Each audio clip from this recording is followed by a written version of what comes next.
Welcome to this public hearing of Columbus City Council's Health and Human Services Committee. I am Councilmember Priscilla Tyson, and I'm Chair of the Health and Human Services Committee. I also want to recognize my council colleague, Councilmember Mitchell Brown, who was in attendance this afternoon. Before getting started, I want to make sure everyone is aware that this hearing is being recorded for CTV on the Columbus Government Television Channel 3. The rebroadcast schedule is available at www.columbus.gov. The purpose of this afternoon's hearing is to share with the public information about the programs and services provided by various social service programs that have been recommended to receive grant funding in the city's 2019 Human Services Grant Program. In November of 2018, the city issued a RFP for the 2019-2020 Human Services Grant Program. 44 social service programs have been recommended to receive funding. Today is an opportunity for those programs to share information about the services and how they will benefit the residents of our city. I also asked the organization to share information about collaborations with other agencies and funding partners.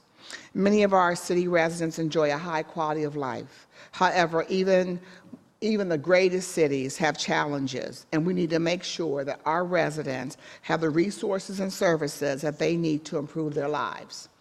To address issues that city residents may experience, it takes a commitment and collaboration of many of our partners working together. Over the next 2 days, I will be hearing from these programs who are recommended for Human Services Grant Program funding, and they will be testifying to us. Approximately half of the organizations will be testifying today, and the remaining organizations will testify at a hearing tomorrow, Thursday, March 27th at 3 p.m. After our scheduled guests have testified, we will entertain testimony from members of the public who have submitted speaker slips for this afternoon. I also want to acknowledge that many organizations that were not selected for the grants have contacted our council offices. There are organizations that are offering critical services to residents that may not be funded by the city because we have limited resources. To provide some context, the city received 98 proposals requesting approximately $20 million in funding, and there is $4.5 million in grant dollars available to be awarded. I want to stress that we take the relationship with our social service partners seriously, and we will continue to work together to serve the residents of this city. We will now proceed with remarks from the Development Director, Director Steve Shoney, who will present the Human Service Grant process. Kim Stans, the Human Services Coordinator for the department, is also in attendance. Kim may provide additional details and answer questions as needed. So I would now turn the hearing over to Director Shoney to give us some context for the human service funding. Director Shoney. Thank you, Madam Chair, Councilmember Brown. Thanks for the opportunity. I will try to be brief in my comments today so that we can get to the presentations from the various agencies that are here today. But I do, as you said, want to give a little bit of an overview of our process this year and also kind of the history of the process. The overall human services budget within the Department of Development for 2019 is $5 million, $2.6 million from the general fund and $2.4 million from the Human Services Fund. In 2014, the city went through its inaugural competitive round funding process that awarded 39 grants to 31 organizations. These agreements were renewed on an annual basis for 3 years. There was an additional year of support award in 2018 for a total of 4 years of awards under the initial competitive round. 2019 represents the city's second round for competitive funding. In 2019, the city partnered with United Way's online grant portal system to reduce the burden of the grant application process. The request for proposals was issued in November 2018. An informal training session was provided for the application portal system and the RFP. Through targeted investments, we are building capacity for nonprofit organizations to provide individuals and families with access to education, training, living wages, higher paying jobs, financial wellness programs, and support to maintain stable housing and income. Our investment priorities for 2019 are income through employment, job quality, education and training, financial capability, and stabilization of resources and supports. In 2014, the city received 151 applications representing 89 organizations and $14.5 million in requests. By comparison, in 2019, the city received 142 proposals representing 101 agencies with over $19 million in requests. A committee of 22 individuals representing the city, county, Ohio State, the Columbus Foundation, and the community evaluated the proposals based on our focus on economic security and resilience and the 20 review criteria that were given in the RFP. The 41 agencies that will administer 44 programs are being recommended to council for grants totaling $4.5 million. The commitment is for 2 years of funding. The 2019 fiscal year will be the first year of the funding cycle. Those are my formal comments. I would like to, again, thank you and your team for their continued partnership in moving this program forward. As you know, and as you alluded to, it is an extremely difficult situation where we have so many very deserving proposals and deserving agencies and limited funding. So we've tried to put forward the best process that we can, and we're comfortable with the recommendations that we have. With that, I'll be happy to answer any questions and look forward to the presentations from the various agencies. I don't have any other questions for you. I do want to get ready to go through the presentations. The only comment I will make for the human service agencies that are in this room, as you heard that there was a request for $19 million were asked for human services.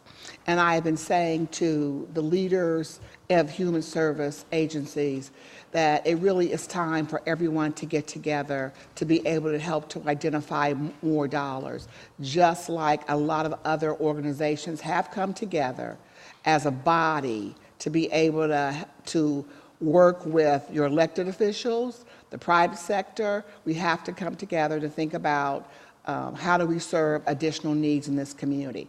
This proposal, this grant cycle has very specific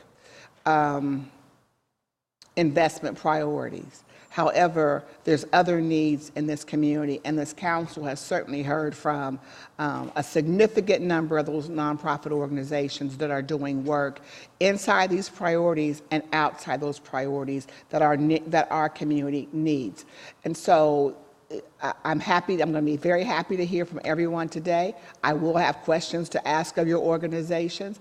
And again, it is critically important that this sector figures out a way to come together to make sure that services are met in our community. That is my message to you. If you are getting this funding, you are the ones who, out of the whole group, have been selected.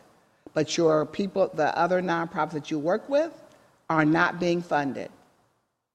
That you may collaborate with may not be getting funded. And so as a body, it is imperative that that you take the leadership on this. So with that, we are getting ready to start. I want to recognize Councilman Remy, who's in attendance. So the very first, and your names will be listed, I think, on the screen, so you'll know, so that you can be able to be in position to be able to come up and give your presentation. So I do believe the first group is the Academy for Urban Scholars.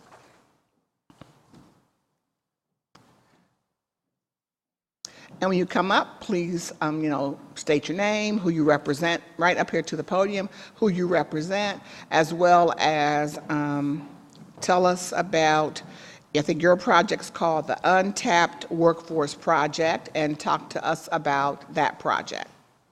Very good. Thank you, Councilwoman Tyson and other members of the committee. We are the Untapped Workforce Program. We come out of the National Center for Urban Solutions and the Academy for Urban Scholars. My name is Roger Fox. I am the, well, that's helpful. I'm the school director that is responsible for implementing a big part of this program. I've got with me, and will also be speaking, Kristen Munster, who heads our 22+ educational program and also works with our vocational training and development. We've got the plan program coordinator, Thomas Gunn, and Tracia Mock, who will also be coordinating the program that we implement over the next year or two. Thank you. Wanted to highlight how much we appreciate the opportunity to impact our community with the funds that you drive. We do take this very seriously. We've been in the community for over 30 years doing this very work. We've evolved a great deal. Mr. John Gregory, the founder of both of these organizations, has been in our community doing this work, and it has evolved to the point where we are now maybe leading some of the initiatives that are happening both in education and in workforce development. And one of the things that have allowed us to thrive and succeed over these 30-odd years is a tremendous ability to connect with our community and to make sure that the community members understand the services they need, whether it be education, workforce placement, whether it's training, credentialing, those kind of pieces of the puzzle. We feel like the community trusts us a great deal and will listen to some of the ideas and the programs that we have to help get them to work. So the untapped workforce is going to hit three major areas, and the first is we are going to get all of our clients, we're going to continue to get, but this is going to allow us to get a lot more clients trained, credentialed, and into jobs that can pay a sustainable and living wage. So this is, again, this is very popular now. It wasn't as popular 5 or 10 years ago, but we are positioned to make sure all of our clients get the training and the credentials and the preparation they need to be successful at work. We also, from the organization we've come out of, we have great relationships with employers, whether S&K Foods, whether the Wexner Medical Center, whether they're UPS, whether it's, L Brands is another big name. So we've got big partners we've worked with in the city for these 30-odd years, and we're going to get them $14 to $22 an hour jobs that can allow them to go on and continue their education, maintain a sustainable wage. And then the third piece, so we've got the training, we've got the employment connections with the partners you've talked about across the community that we're leveraging off of. And then the third component is for any students that need their high school diploma or the training and preparation they need to get into community colleges or any college, we bring those services to bear as well. So I lead the under 22 educational program. Ms. Kristen Munster is going to take about 20 seconds to highlight some of the things we've done with our 22+, which is a big part of the population in Ohio. Real quick, Kristen.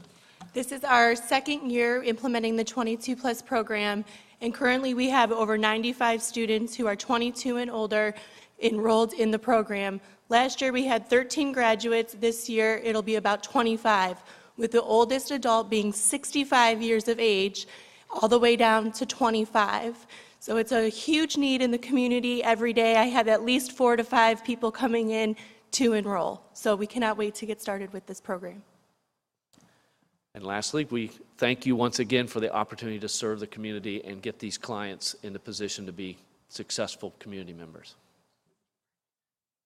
So I have a couple questions. My first question is, how many people are you serving with this grant? Go ahead, Mr. Gunn. 300. Approximately 300. Approximately 300.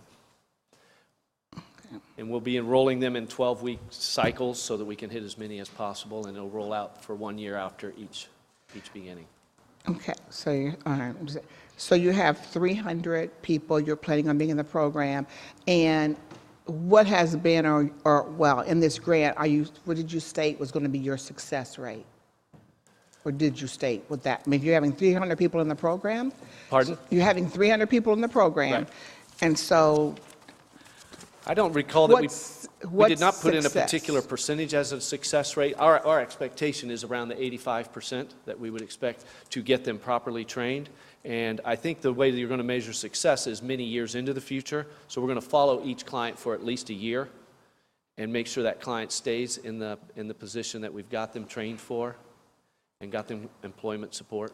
So the training's 12 weeks Yep. or so, and for that program, they'll be going into a job, Yes. and that's either $14 or $22 and then you will, and the goal is to follow them for a year. Absolutely. All right. Yep. Because for us, and I'm just sharing, I've chaired this committee for a long time. It's always about what does success look like and what are those goals, and are you hitting the numbers? And so as people are coming up, I'm going to be asking those kinds of questions because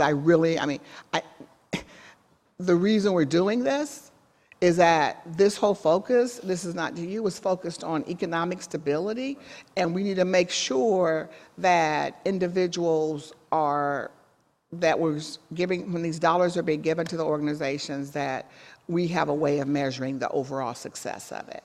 And so I will say, Mr. Fox, I've had the opportunity to be at your graduation, and it's pretty amazing to see individuals who may have been through some difficult situations are getting their high school diplomas. And so I'm appreciative of the success that you have done. Now, this is saying you're only focusing on African-American males. Is that correct? Correct. Okay.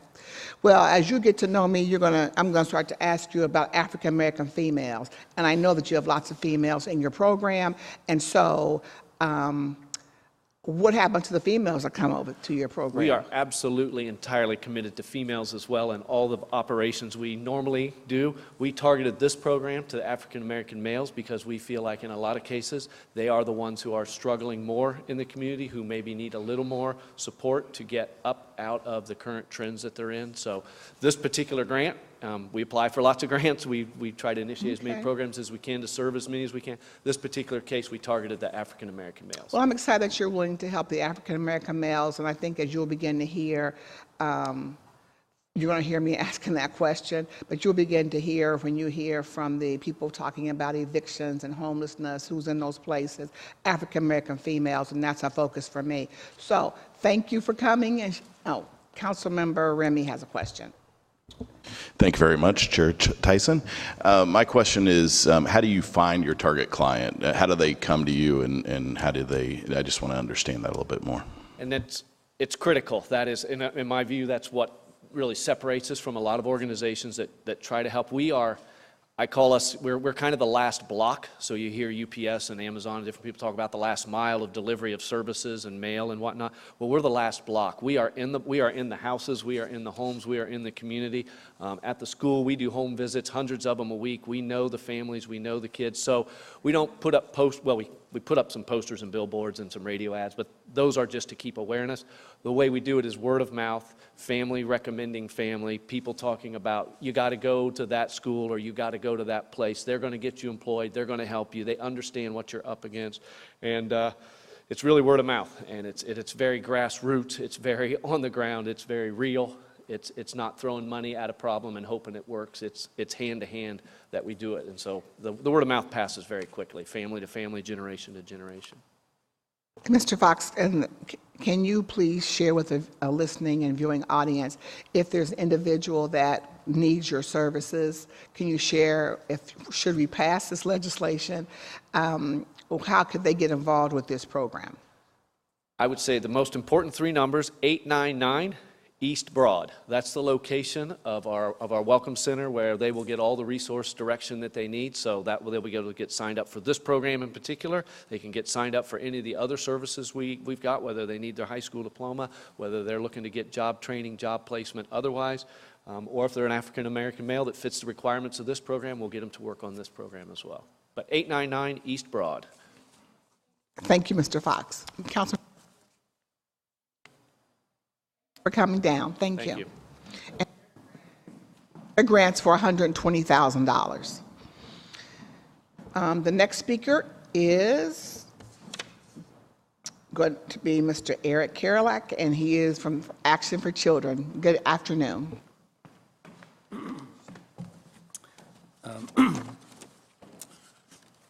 Councilmember Tyson, other members of the committee, thank you for the opportunity to speak with you today. I'm Eric Karolak, the CEO of Action for Children, and I appreciate the opportunity to talk a little bit more about the work that would be accomplished through this grant that will hopefully be awarded through the general fund budget that's coming up. Action for Children will use these funds to expand our work with an additional 90 licensed child care centers and family child care homes that are not currently rated in Ohio's Step Up to Quality 5-star rating and improvement system. By helping these programs become and stay rated, this grant will assure access to child care for about 3,000 children and an estimated nearly 1,500 Columbus working parents, all earning below 200% of the federal poverty level. Step-up ratings recognize that programs exceed state minimum health and safety standards by meeting additional quality program requirements, credentialed staffs, smaller class size, and so forth, requirements that a recent validation study has shown improve kindergarten readiness. While the step-up to quality rating system is optional for programs right now, the state is requiring that by July 1st, 2020, all programs that receive public funds for child care will have to be star rated or they will no longer be able to accept state funding. This means if a parent who receives publicly funded child care assistance, sometimes called Title 20, their program must be rated to continue to enroll their child through publicly funded child care. Last year, Franklin County estimated that at that time, if no additional providers were rated, more than 20,000 children and 10,000 parents could be affected countywide. The good news is that there is a way forward. Action for Children's expert and experienced staff provide free on-site technical assistance and coaching to assist with the process of becoming rated, and do so with more than a 90% effectiveness rate. And we're doing this with half the number of staff as our counterparts in Cleveland. Already, we've seen an increase in interest and progress in Step Up. As of March the 1st, 38% of providers had met the requirement. We know another 30 that are in the waiting list to be verified, and another group that we are working to put before the state and county. Action for Children is the leader in this work. Most recently, the United Way and the Columbus Foundation have invested in Action for Children, joining both the Ohio and Franklin County Departments of Job and Family Services, and the latter we collaborate with in their Step Up to Star Rating Program initiative as well.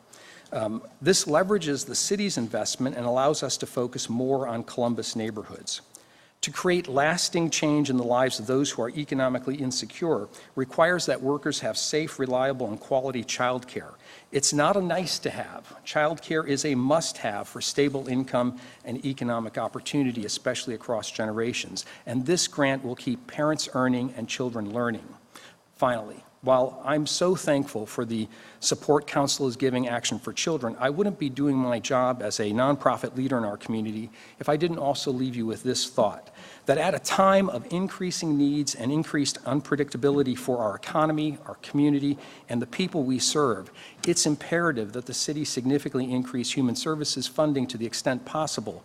As a member of the Human Services Chamber, Action for Children is committed to the strength of our poverty-fighting nonprofit sector. We've worked hard to meet the needs of our community over the last 47 years, and we know the incredible impact Columbus can have if we better invest in the work that needs to be done. Thank you, and I'm happy to take questions. Thank you, Eric. I just have one question. And so you just gave some numbers, and I'm just reading from this document that this grant will also expand your CDA gold standard training. Yes. Is that correct? And you're looking to have two cohorts of 30 participants, so a total of 60 individuals. That's right. Is that correct? And can you briefly say what's the importance of having the CDA gold standard?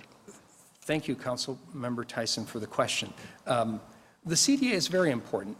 If you're a child care center, one of the domains you have to meet in order to become rated is a staff qualifications and education requirement. The easiest way for a child care center to do that is to have half of its staff have a CDA. Action for Children has been in the business of preparing folks for CDAs for almost a decade. And we are one of the first CDA gold standard providers in the state of Ohio, second if I remember correctly, and only one of two in Columbus itself. Our program is customized to the needs of the individual, so in terms of the time it's delivered, but also we can do that in terms of the educational background that a person brings to us. They might have had a lot more experience, they might have partially completed a course somewhere else. And so we're able to meet providers where they are. If they get that CDA requirement, it's a paraprofessional certificate in the early childhood field, akin to STNA for health and nursing. If they get that, then their center is that much further along at meeting what is probably the biggest barrier, the workforce qualifications requirement of Step Up. Okay. Thank you. All right, Thank you. thank you. And your, the amount that,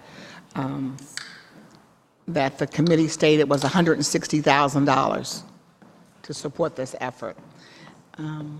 Now we have Daniela Hicks, is that correct? Yes, Danella. From All That. Good afternoon, and thank you very much, Councilmember Tyson, Remy, and Brown. My name is Danella Hicks, and I'm the founder and executive director of All That, Teens Hopeful About Tomorrow. All That is a mentoring program that has served high school teens since 2010. Our program is located on Columbus's east side at the corner of Livingston and Elaine near Hamilton Road. We serve teens that attend Columbus and Whitehall City School that live in the 43227 and 43232 zip codes, who primarily attend Independence, Walnut Ridge, and Lyndon McKinley High Schools, who are at risk of dropping out of high school. School administrators recommend students for participation in our program who have excessive absences from school, who are failing 2 or more subjects, or who have excessive disciplinary issues. We offer programming on-site weekly at the high schools, and our after-school program operates Monday through Friday between 3 and 6 p.m. We mentor teens in academic achievement, life skill development, and career planning. We expose students to caring adults who help students understand that they can graduate from high school.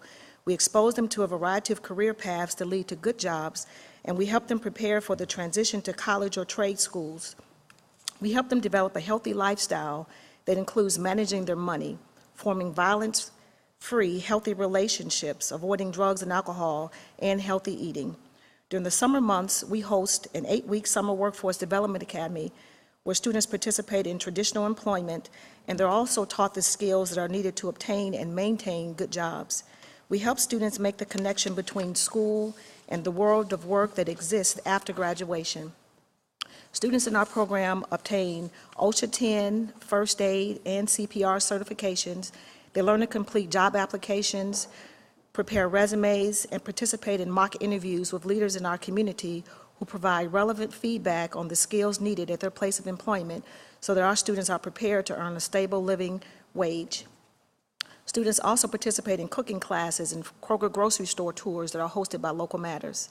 All That's an official partner of Columbus and Whitehall City Schools, the Columbus Public Health Department, which provides our drug and alcohol prevention programming, Center for Family Safety and Healing, which provides our safe dates and violence prevention programming, Local Matters, which conducts our Kroger tours and Cooking Matter courses, and Mentor Central Ohio, which provides life skills training on issues such as anger management, decision-making, and financial literacy. Our funders include the Ohio Department of Education, Franklin County Children's Services, Ingram White Castle Foundation, the Franklin County Office of Justice Policy and Programs, the Seymour Family Foundation, and CareSource. Anyone that's interested in participating in our program as either a student or as a mentor should visit our website at www.all-that.org, or they can call us at 614-745-0007. Thank you, Ms. Hicks. Can you share, so tell me the schools, the Columbus City Schools. We appreciate Whitehall Schools, but we're Okay, Columbus focusing on City, yes. Columbus Schools. Yes, so Yes. Independence, Walnut Ridge, Whitehall Yearling, those are our main schools, but we have students from, it might be Eastmore, East, you know, all students are welcome, but as far as transportation, we provide transportation home for our students. So we have not expanded our reach because we need to transport them home at the end of the day. So the $50,000 that's in this proposal will support your ongoing work with these young people? Yes. And you're working with, you said 500 students, is that every Yes. year? Yes.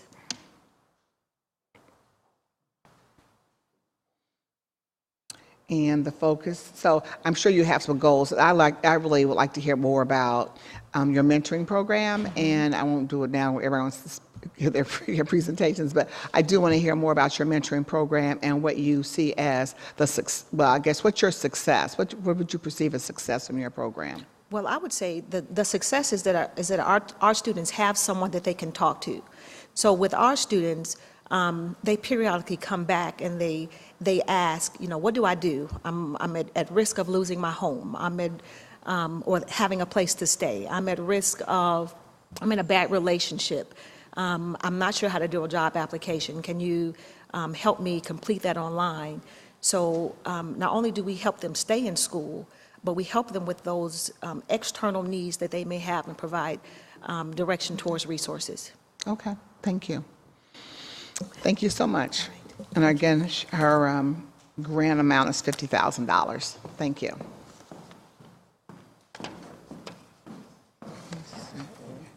Central Community House is next.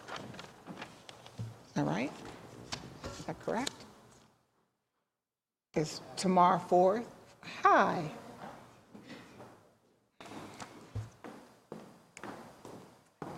Good afternoon. Good afternoon.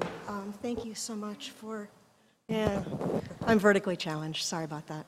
Thank you very much for having all of us here today and listening to what all of we're doing. And I want to say I'm learning as well and understanding how we can connect. I've only been at Central Community House for 8 months and very quickly started to understand the assets, the focus, the needs. And one of the critical needs is being met by the proposal that we submitted to you. And I kind of just wanted to start with why it's important. So we serve 4,000 families a year. We serve hundreds through resource stabilization, case management. But last year, there were 1,200 people we couldn't serve. And that was devastating. 1,200 people that either called us or walked in that we could not provide wraparound services to. Realistically, would all of those link and have a successful relationship with us? No. But we think maybe a little less than 50% would. And this support is getting us to that place. We didn't get a lot of details from those folks, but just so you know, when they said what they needed, number one, won't surprise people in the room, housing assistance. Number two, utility assistance. Number three, access to professional amenities. Number four, access to childcare. Number five, food assistance. Number six, access to transportation. Unfortunately, the list goes on, and most people had more than one barrier that they needed addressed. But demonstrating our success, we did serve over 110 families with this type of service last year, and the top areas of focus where we linked folks to resources, did individual development plans, helped them with budgets, and most importantly, wrapped our arms around them so that their kids were in our child care program, folks were in our senior program. They were coming to us and joining us for the holidays and for community meals and transportation and things of that sort. We helped folks in 11 areas. Budget counseling and resource management was critical because we needed to understand that first before we got folks connected to resources. We provided material assistance by some folks that are in the room today. Thank you for supporting our families in getting their needs met. We also provided assistance directly on our own, and part of this budget includes some material assistance dollars because we never have enough. Adult socialization services, health and wellness, arts, and even field trips to remove isolation and to get peer support and neighborhood support was critical too. We have 2 cohorts we serve and that will be served by this grant.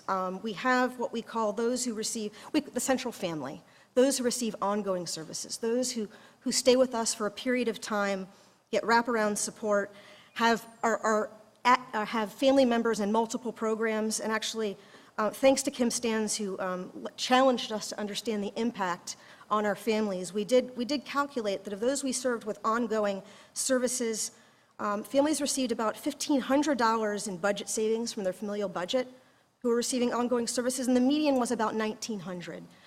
We actually did a calculation with some of our funds and saw that some of it almost was like going right to the families when you saw the way the budget was working. We then have those that we serve with a one-time crisis, compassionate, cost-effective, preventing trauma, preventing homelessness, incarceration, hospitalization. They received on average $478 in subsidies, a median of $530. So we have, 2 different routes we go. The funding will serve 1.5 people. The licensed social worker is able to do more of that deep work. The part-time case manager is able to do more of the resource management. And then our whole team just gives this team a hug and gets them into the rest of our programs. I have to echo thank you to our colleague at Action for Children. I'm not going to be as eloquent as he was, but I have to say what he said is exactly right. And as part of the Human Service Chamber and appreciating that support, appreciating their analysis, appreciating their conversations, we must do more. We need more money. We need more services. I put my arms out to help in any way I can, but I must say this is absolutely critical and not even enough. We also had other proposals that we were hoping might be funded, so thank you. Before you step away, you just mentioned this will help support a case manager, and you mentioned a licensed social worker. We're actually hoping to have one person on staff that can go a little bit deeper with those individual action plans and do a little bit more one-on-one, dealing with issues of trauma, passing them on to other resources. With those folks who we serve longer, the goal is a little bit different because you asked about outcomes. With the people that we work with for a long time, we're trying to get them first towards what we call psychological self-sufficiency before we get them to economic self-sufficiency, because without that, it's all a Band-Aid. So we want hope, future trajectory, empowerment, and we're measuring that through a collaboration with Chicago Loyola, the Cross Center, an amazing validated tool that's going to help you guys hopefully understand better the value of settlement houses in general. Thank you, Ms. Forrest. And your grant amount is $105,132. Thank you so much for listening today. You're welcome. Our next speaker is going to be from the Charitable Pharmacy, Jennifer Seifert. Good afternoon. Good afternoon. I am Jennifer Seifert. I am a pharmacist and the Executive Director of the Charitable Pharmacy of Central Ohio. Thank you to our Columbus City Council and Councilmember Tyson for the opportunity to speak regarding the impact of the Charitable Pharmacy and the potential use of the funds for this project. As we all recognize, the high cost of prescription medication is a national crisis. You need only look at the news coverage both locally and nationally to see the growing scrutiny around prescription medication pricing. At the Charitable Pharmacy, we're on the front lines of this emergency as we provide critical medication to our vulnerable neighbors in Columbus. According to the 2015 Ohio Medicaid Assessment Survey, for 30% of adults who are aged 40 to 55, living under 200% of the federal poverty level, they go without needed medications. Many of our neighbors have been able to access primary care due to the expansion of health insurance coverage in Ohio. And they now have primary care providers who diagnose their conditions, but nearly 1 in 3 cannot access the needed prescription medications. In 2018, the Charitable Pharmacy dispensed $6.3 million in medication in 1 year to our most vulnerable neighbors. We provide medication regardless of a patient's ability to pay, and our average patient receives 8 medications. We've been recognized nationally for our outcomes-based model on which we spend an average of 20 minutes in a one-on-one consultation with our patients, providing medication education and medication management services.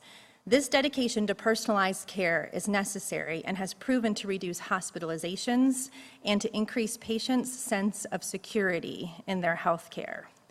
The program supported by the city focuses on patients between the ages of 35 and 55. Funding would be used to provide medication, medication management, and to create a new patient navigator staff position to link patients with available social services, job placement, job education and training, and financial literacy services. When people can't get their medications, they can't work. When our patients go without their diabetes medications and their blood glucose rises, they feel dizzy, lightheaded, and they're unable to work. When our patients go without their medications to treat depression and anxiety, their anxiety worsens, their depression worsens, and they can't work because oftentimes they can't get out of bed. This investment in the Charitable Pharmacy of Central Ohio will allow us to meet an urgent need for medication, increase individual quality of life, help patients avoid unnecessary and devastating hospitalizations, and stabilize and improve our neighbors' financial outlook. Thank you for your time. For more information about the pharmacy, our website is an easy one because we're one of the first in the nation. It's charitablepharmacy.org. And please don't hesitate to reach out to us if we can be of any help. Thank you, Ms. Seifert, and you will be serving approximately, your navigator will be serving approximately 187 individuals, is that correct? Yes, unduplicated per year. Unduplicated per year, thank you. And your grant amount is $75,000. Yes. Thank you so much. Thank you.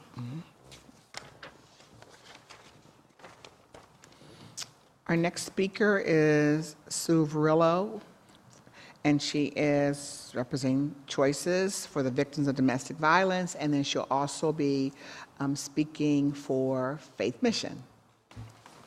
Good afternoon. Good afternoon. Good afternoon, council members. Thank you so much for having me here and allowing me to talk about these two very important programs. I will start with Choices for Victims of Domestic Violence. As you well know, Choices operates the only domestic violence specific shelter in Franklin County. We have recently, January 14th, moved into a larger facility that will allow us to accommodate all the needs, everyone in need in the county of safe shelter when they are fleeing domestic violence. As you well know, our old shelter had 51 beds. We averaged 73 people a night. The new facility has 120 beds, and I will tell you, as of today, we had 90 people from Columbus living in that shelter, seeking safety from the violence in their home. In addition to the shelter, we operate a crisis hotline. We receive about 4,000 crisis hotline calls a year. About a third of those calls actually come from police officers, primarily Columbus Police, who are on the scene of a domestic violence event. They call the crisis hotline with the victim of the abuse to help them, for us to help them do some immediate safety planning, seek shelter and other services that they may need to keep themselves safe from the abuser. In addition to the shelter and the crisis hotline, while folks are in shelter with us, we offer counseling services, group support, case management to help them plan the next steps for their lives after they leave shelter. In addition to that, we offer community-based counseling, community advocate services, which work with households that are experiencing violence in the community, and legal advocacy services that help folks navigate the very complex legal system. This grant specifically will be going to assist funding with the domestic violence shelter and hotline services. These services are critical. It is not an overstatement to say that they are life-saving to help someone exit a situation where they're being abused or repeatedly abused by a loved one, by an intimate partner, to get them to safety. We know that victims of domestic violence are less likely to experience future episodes of violence if they have had some type of service intervention. We have several financial partners, including United Way, Adam H., Ohio Attorney General's Office, Franklin County Office of Justice Policies and Programs, the Ohio Criminal Justice Services, and many private foundations. We rely very heavily and collaborate with our community partners, specifically those who provide culturally specific services, ETSS, Osheray of Hope, Asian American Community Services, Bravo, and DeWave, as well as other service providers for victims of domestic violence, including Legal Aid, Huckleberry House, Catholic Social Services, and others. For more information about Choices for Victims of Domestic Violence, you can visit our website at lssnetworkofhope.com/choices, or more importantly, if someone is in need of services, they can call our crisis hotline 24 hours a day at 614-224-4663. Thank you. Sue, before you start talking about Faith Mission, I have a question. And just because I have some notes from the grants. Yes. And I just want to be clear. So first, I want to thank you for those collaborations and the diversity of the collaborations. That's number one. But number two, obviously, you hate to even think about how many people are you going to serve. You wish we weren't going to serve anyone. But I'm just trying to understand what kind of the, Kim, maybe you can help her, I'm sure you know, but what are the, I'm trying to understand what the numbers, when you submitted this grant, did you say that this is operational support? Yes. To support, the 4,000 calls, you see an average of 75 people. Is that what, I don't have that. Okay. And everyone else pretty much, we have numbers. I'm just trying to have an understanding of what numbers so we can see. We did ask for operational support for the shelter and crisis hotline. We estimate that we will shelter about 900 people this year alone and receive just about 4,000 crisis hotline calls.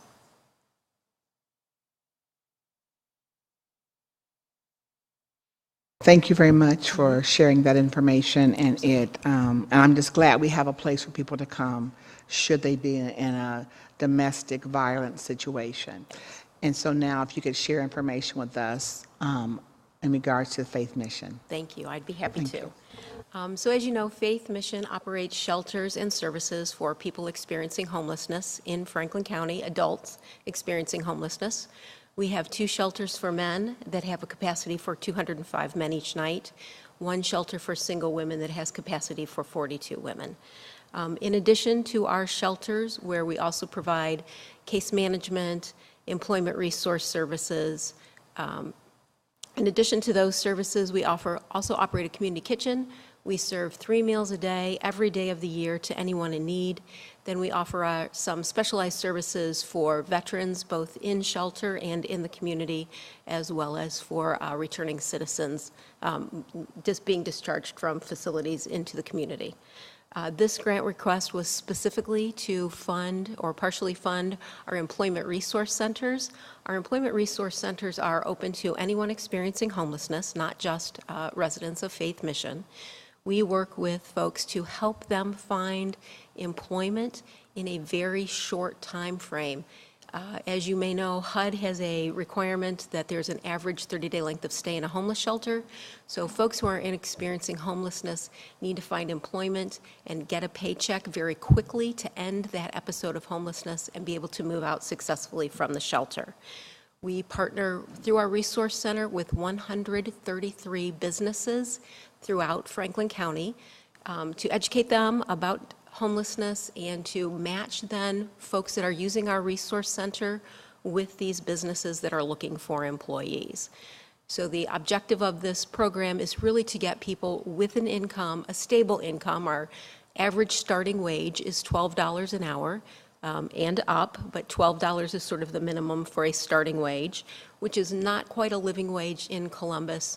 However, for many of our folks, this is maybe first-time employment or employment after a very long history of unemployment with some pretty significant barriers. Of the people using our employment resource centers, we successfully increase income with 30% of them within that 30-day time frame. Some of our funding partners are the Community Shelter Board, United Way, the Veterans Administration, Ohio Developmental Services Agency, Corporation for Supportive Housing, and important to note that for Faith Mission, about $4 million annually is generated through contributions by individual citizens of Columbus.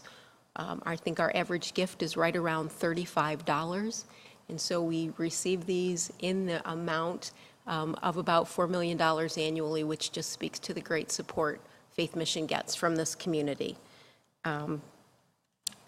Some of our community partners are the YMCA, NetCare, other shelter providers, Huck House, VOA, Friends of the Homeless, and certainly housing providers, Community Housing Network, NCR, and private landlords. If you'd like to learn more about Faith Mission, you can go to our website at LSS Network of Hope /Faith Mission, or call the homeless hotline if you're in need of assistance. That number is 614-274-7000.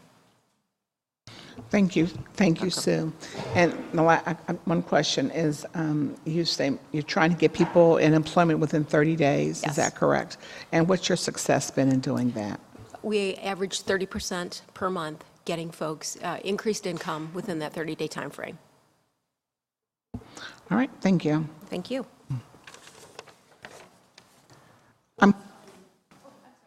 Councilman Brown has a question. Thank you, Councilman Tyson. Sue, who are the potential employers that you deal with?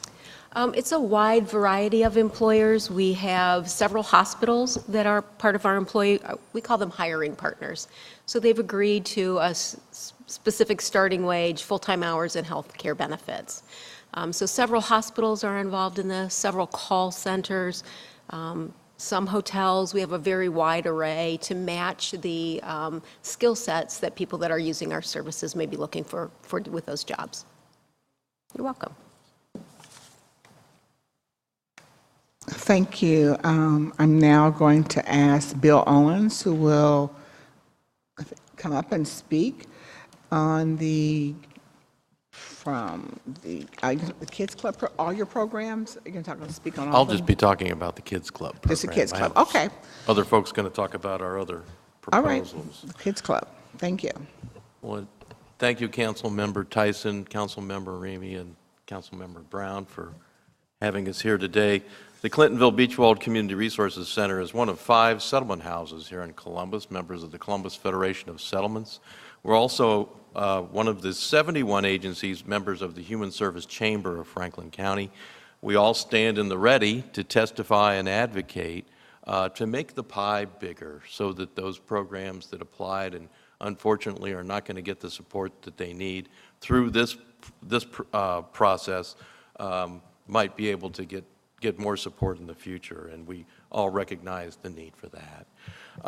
Today I'm here to talk about the Kids Club After School program. Came to the CRC back in 1998 as a program of the North Broadway United Methodist Church. This particular after-school program is so sophisticated as to the staff even having a mission statement for the program. The CRC Kids Club After School program provides a safe and nurturing environment for youth in grades K through 5.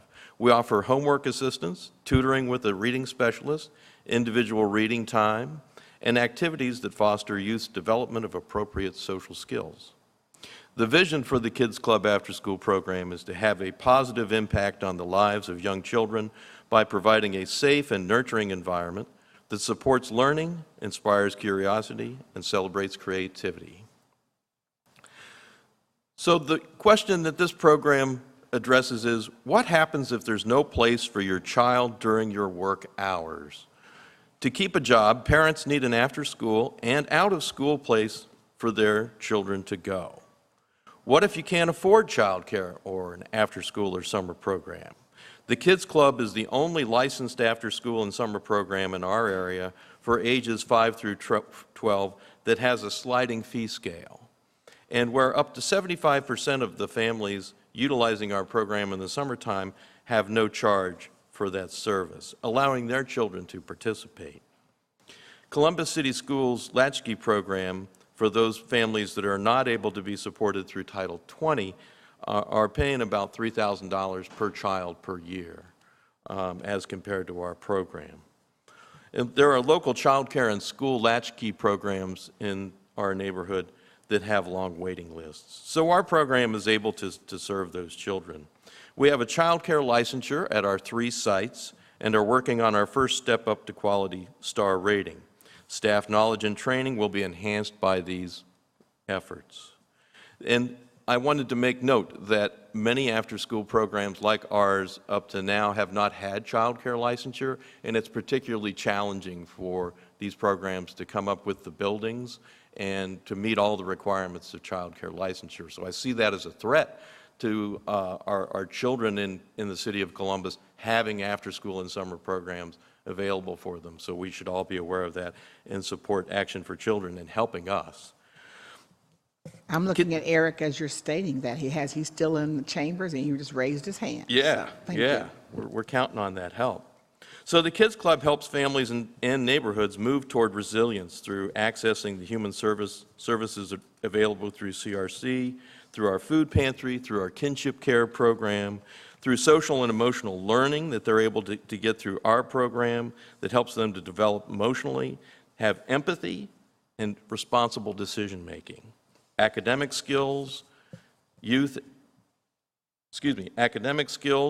that they're able to develop in our program, and they get help with their reading through our reading specialist. For 47 years, CRC has strengthened our surrounding community with services covering neighbors' lifespan. CRC staff and volunteers form a web of care that strengthens folks that live in our area and in our surrounding neighborhoods. We're supported by the Seymour Family Foundation, the City of Columbus Office of Education, the Franklin County Department of Job and Family Services TANF funding, Ingram White Castle Foundation, the Ohio Arts Council, the Columbus Blue Jackets Foundation, CRC individual donors and special events, and for those parents that are able to pay, there are parents that provide us with funds to be able to keep the program going. And upcoming this coming week, through the Columbus Foundation Better Together website, we're raising money to pay for a $10,800 fire alarm system in partnership with the Clinton Heights Lutheran Church, where the program has been for many years. We need that fire alarm to be able to continue to provide services there. So I'm ready for any questions you might have. Okay, well, thank you, Bill. And you're looking at serving either 105 to 175 children, and that's contingent upon space. Yes, so I mentioned that fire alarm system we need to get for the Clinton Heights Lutheran Church. So if we're successful with that, then we'll be able to maintain those 3 sites throughout the summer and throughout through the school year. Thank you, and we are excited that 75% of the children that come there don't have to pay. Right. So thank you. And this grant, the amount is $40,000. Excellent. All Thank right. you very much. I don't have any other questions. All right. Thank you. Thank you. And now Megan Gish from the CRC will come Okay. talk about All our right, other Megan, program. come on up. Okay. Good afternoon. Good afternoon. I'd like to thank you guys for all of your support and the opportunity to educate you about the Personal Finance Management Program at the Clintonville Beachwald Community Resources Center. This program assists older adults 60 years old and older by helping them improve their financial health in the northern half of Franklin County. The Personal Finance Management Program helps these adults through individualized counseling, budgeting, debt reduction, setting up bill payment systems, credit card consolidation, planning for property tax payments, setting up bank accounts, understanding retirement benefits, and understanding financial institutions. Older adults who remain financially independent and at home are an essential part of a resilient, healthy, and diverse community. In addition, the City of Columbus's older adult population is projected to significantly increase. In 2015, the Kirwan Institute for the Study of Race and Ethnicity estimated that Franklin County's older adult population will increase by 94% over the next 30 years. Given that older adults live on fixed incomes, they are often one major event from financial disaster. The following story from the Personal Finance Management Program illustrates this. When John suffered a stroke, he was unable to work his part-time job that supplemented his benefits. Making things worse, his car brakes were broken, making it difficult to stay on top of his follow-up medical appointments and, in the future, his job. The CRC's Personal Finance Management outreach worker brought him food from the CRC's food pantry, helped him with a utilities plan, found him a grant to pay for his car repairs. Once well, John was on a sound footing and was able to return to work. The important work the Personal Finance Management Program does receives funding from the Franklin County Office on Aging's Senior Options Grants Program. In addition, the program coordinates work with a variety of agencies to help the participants in the program age in place. Some of these include the Franklin County Senior Options, the Central Ohio Area Agency on Aging, Franklin County Department of Job and Family Services, the Home Energy Assistance Program, Uprising, Centero, St. Stephen's Community House, Concord Counseling, Catholic Social Services, and the Columbus Foundation. Referrals for this program can be taken Mondays through Fridays from 9 a.m. to 5 p.m. at the Clintonville Beachwald Community Resources Center's main phone line at 614-268-3539. In addition, I'm the program director for the program, and I'm happy to answer any questions that people may have.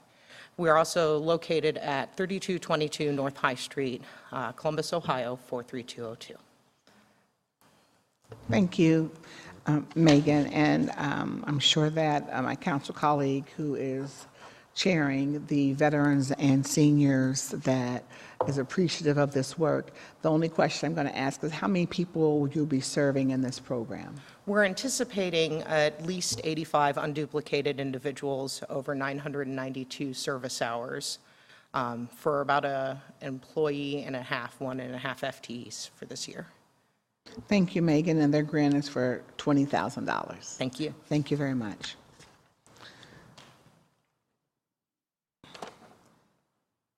Oh, we have another person from Clintonville Beach Ward, and we're gonna, it's the,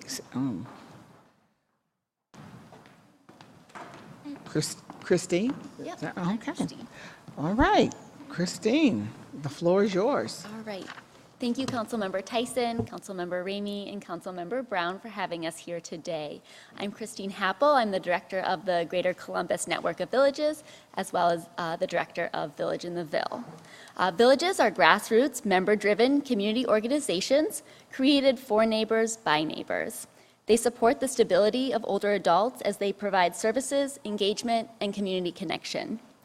I am joined here today by representatives from the city's 3 other villages: Donald Wiggins, Executive Director of Village Connections, Katie Beaumont, Executive Director of At Home by High, and Meredith McDougall, Executive Director of the Greater Hilltop Shalom Zone. And we're also joined here today by members of Age Friendly Columbus and Franklin County. Collectively, we comprise the Greater Columbus Network of Villages. Each village program is designed to address the unique needs of its associated neighborhoods and residents. We coordinate reliable, affordable transportation. We host social events and activities to combat social isolation. We provide referrals to supportive services. We offer Tai Chi, yoga, and other health and wellness activities. We offer yard care and snow removal services to reduce maintenance costs and fall risks. Together, the network intends to serve 250 older adults through several thousand services in 2019. The Greater Columbus Network of Villages was formed in 2018 to ensure ongoing collaboration between village programs in the area. The network allows villages to stretch resources, share knowledge, coordinate social activities, and provide an ever stronger network of support for our older adult neighbors. Over the past year and in the years to come, we plan to provide mentorship and support to emerging villages. Furthermore, Greater Columbus Network of Villages will adopt collective evaluation measures and procedures in 2019, which will allow the network to replicate best practices swiftly across neighborhoods. We want Columbus to be a model for the country to show the impact collaborative neighborhood-based services can have in supporting older adult economic stability and keeping older adults in the homes and neighborhoods they love. We look forward to continued conversations to determine ways to serve older adults. Potential partners include anything from businesses providing in-home personal care and maintenance services, volunteer groups, and agencies offering aging-related health services. We are thankful for the ongoing support of Age Friendly Columbus and Franklin County, the Franklin County Office on Aging, through their Senior Options Grant Program, our members, volunteers, community partners, and the City of Columbus. For more information on either the network or villages, I can be contacted at the Clintonville Beachwald Community Resources Center. Our phone number is 614-268-3539, and as Megan stated, we are located at 3222 North High Street on the east side of High between Lakeview and Como in the Clintonville neighborhood. And we'll take any questions. Thank you, Christine, for coming, and you answered all the questions. You're going to serve 250 seniors collectively and 1,000 services, and hopefully Several thousand services. Several thousand services. Thank you. And thanks for being a part of Age Friendly. Again, Councilmember Brown, I'm sure, is very appreciative too of this. And I'm hopeful that the Village in the Ville will, and these network of villages will also be moving to some of the other areas in Columbus that I think would really appreciate that additional support. We're very excited to offer that support and mentorship and really encourage neighbors to reach out if they have questions about how to start these type of programs in their own neighborhoods. We would truly like to see all Columbus neighbors have this opportunity. Okay. All right. And your grant amount is $73,000. Thank you very much. Thank you. Our next speaker is going to be Arthur Hurst, who's the Vice President of Columbus Urban League. And there'll be 2 programs, so I think your whole team can come up because you're going to speak about Father to Father, and then someone's going to speak about I Am My Brother's Keeper, or are you going to speak on both? The team's coming. Okay. Team's coming. Okay. Well, the first will be Father to Father, or not? Or you want to speak on I Am My Brother's Keeper? Which one? I'm going to go general, then I'm going to get out the way. Oh, you're going to introduce everybody, then move out the way. All right. Well, Yes, thank ma'am. you very much. Good afternoon. I'm Arthur Hurst, I'm Vice President and Chief of Programs at the Columbus Urban League. On behalf of our President and CEO, Stephanie Hightower, and our Board of Directors, led by Board Chair J. Todd Williams, thank you for the invitation to present information on 2 of our funded programs. We're coming off a big year. We celebrated our centennial anniversary, and we hosted our annual National Urban League Convention. This investment allows us to continue that momentum. Our goal is to empower communities and change lives. We do that through providing thoughtful, intentional programming, and this investment will continue to play a big part in allowing us to do that. We right now have programming that ranges from Head Start, workforce readiness for youth and adults, substance abuse intervention, and 17 initiatives across most of the spectrums that lead to sustainability and stability in our neighborhoods. I'd like to thank the members of the Human Services Chamber for doing the work with us, other social service agencies for attending to the needs of the people that are most vulnerable in our community. I've brought 2 of our social program developers that can go through some of the programming that was funded. Thank you. Good afternoon. Good afternoon. My name is Scott Pierce, and I am one of the co-coordinators for the Father to Father program. The Father to Father program has entered its 10th year at the Columbus Urban League. It follows a nationally based curriculum out of Florida, which is entitled the Nurturing Fatherhood Initiative. We have continued to fine-tune and develop 10 4-week cohorts per year. We have the capacity to serve an unduplicated number of 160 fathers in and around Franklin County. This is weekly structured programming, 2.5 hours in length, where they receive education as well as access to resources and access to service. Some of those partners include Franklin County Job and Family Services, Franklin County Child Support, Legal Aid, our Columbus Urban League Workforce Development Team, and also our Columbus Urban League My Brother's Closet project, which enables these men to be suited for interviews and workforce readiness initiatives. We also introduce and partner with the Columbus Health Department for the Safe Sleep Initiative. So all of the men are certified as Safe Sleep Ambassadors. Another part of what makes the work important is that the men are coming together as a collective to formulate their own solutions. They have finally been empowered to become part of their own solution, and they seek that out through one-on-one coaching with myself and our other co-coordinator, in addition to the 2.5-hour programming per week. Many of the men had never heard that a child has a right to a mother and a father. So if we can get past some of our own issues with the other parent, we have to train our men to understand that it's not about the mother, it's not about the father, it is about the child. And as they embrace that, we have seen many, many results to date. As of last week, we have graduated upwards of 1,050 men from our program in our 10 years of existence, and have now paid upwards of $4.9 million in support as responsibility towards those children. So we're super excited about that. We have, again, 2 coordinators which allow us to provide more comprehensive service on a 12-hour day. We overlap between the hours of 8:30 a.m. and up to 8 p.m. We also have engagement activities for the men that include, most recently in March, our Bowling with Dad event, where they had child engagement activities at no cost to themselves. In June, we are preparing for our annual Fishing with Dad. And again, on last week, we were able to graduate our 39th class of men from our program. We are prepping for class number 40 on next week. The program coordinators, again, are Mark Dodley and myself, Scott Pierce. We can be contacted at 614-257-6300, and the website is cul.org.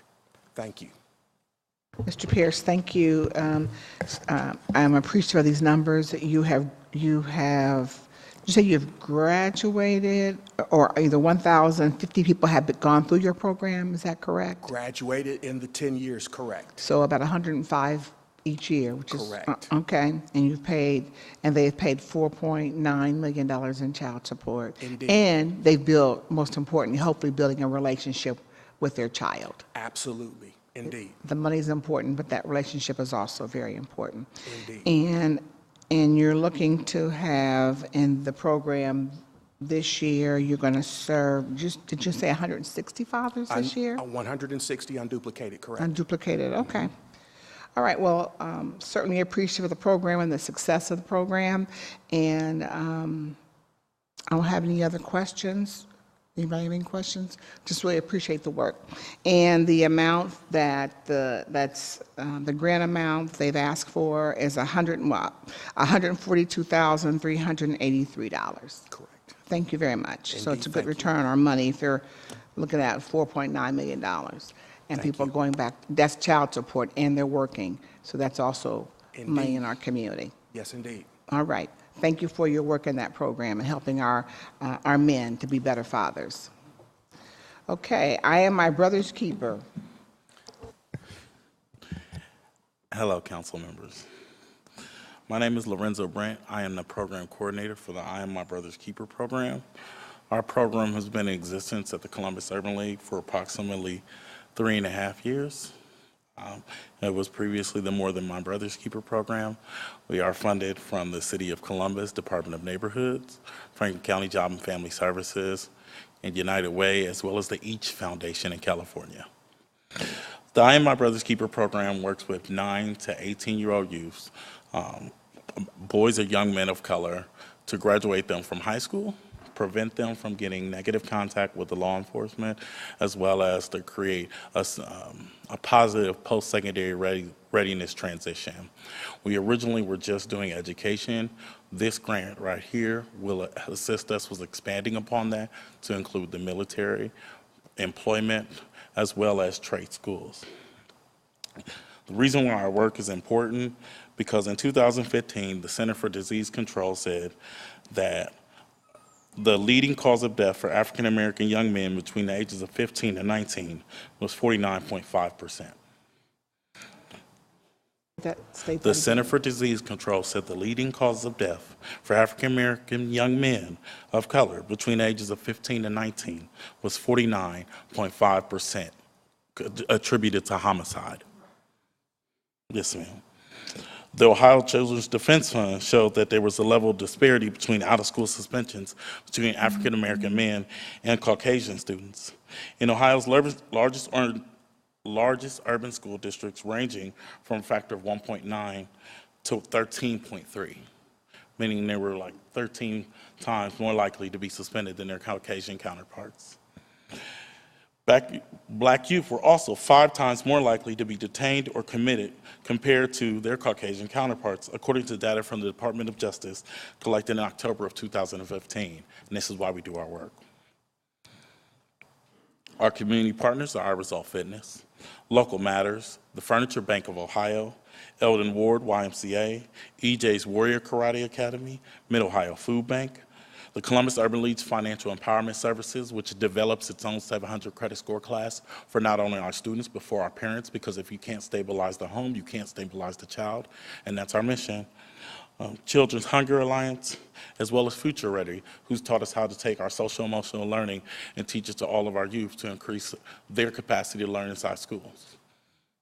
We're going to serve approximately 75 students, hopefully more, because we have a rolling enrollment, which means that a student can participate this year but can participate next year as well.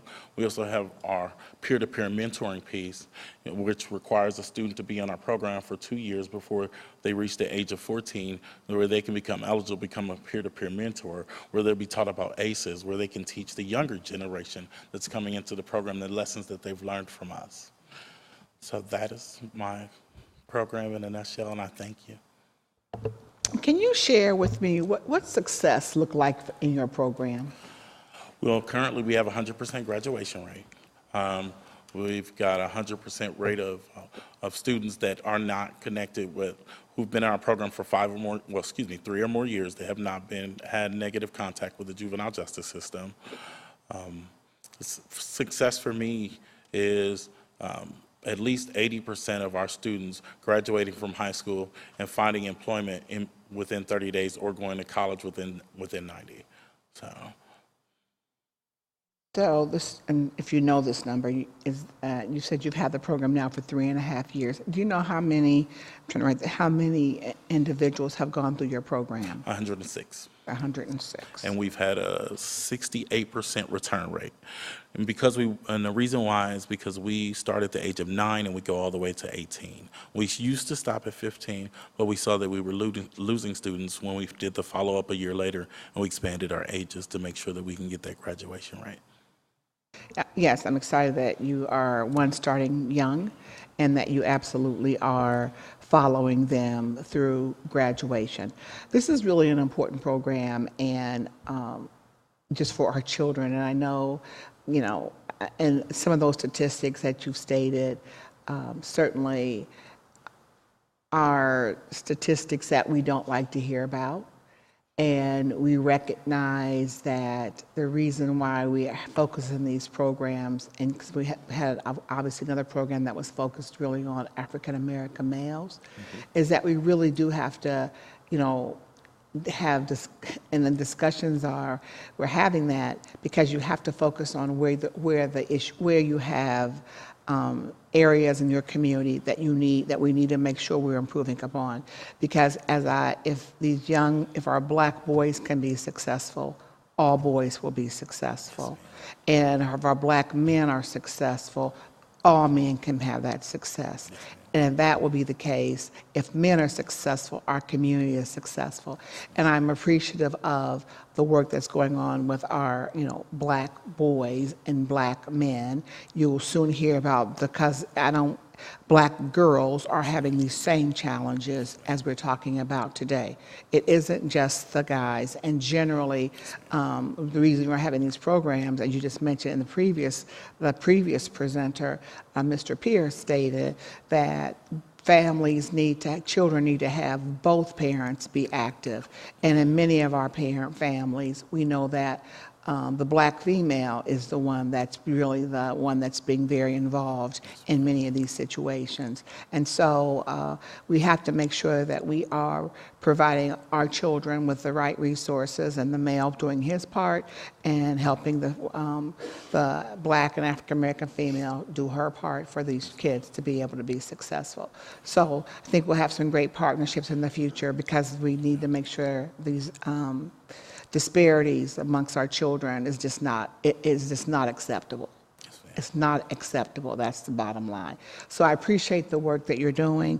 Your particular grant is $162,661, and we look forward to your continued success with our young men and our fathers.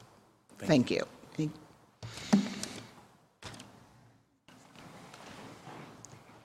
All right, our next presenter is from the Community Housing Network, and it is Noel Welch. Good afternoon.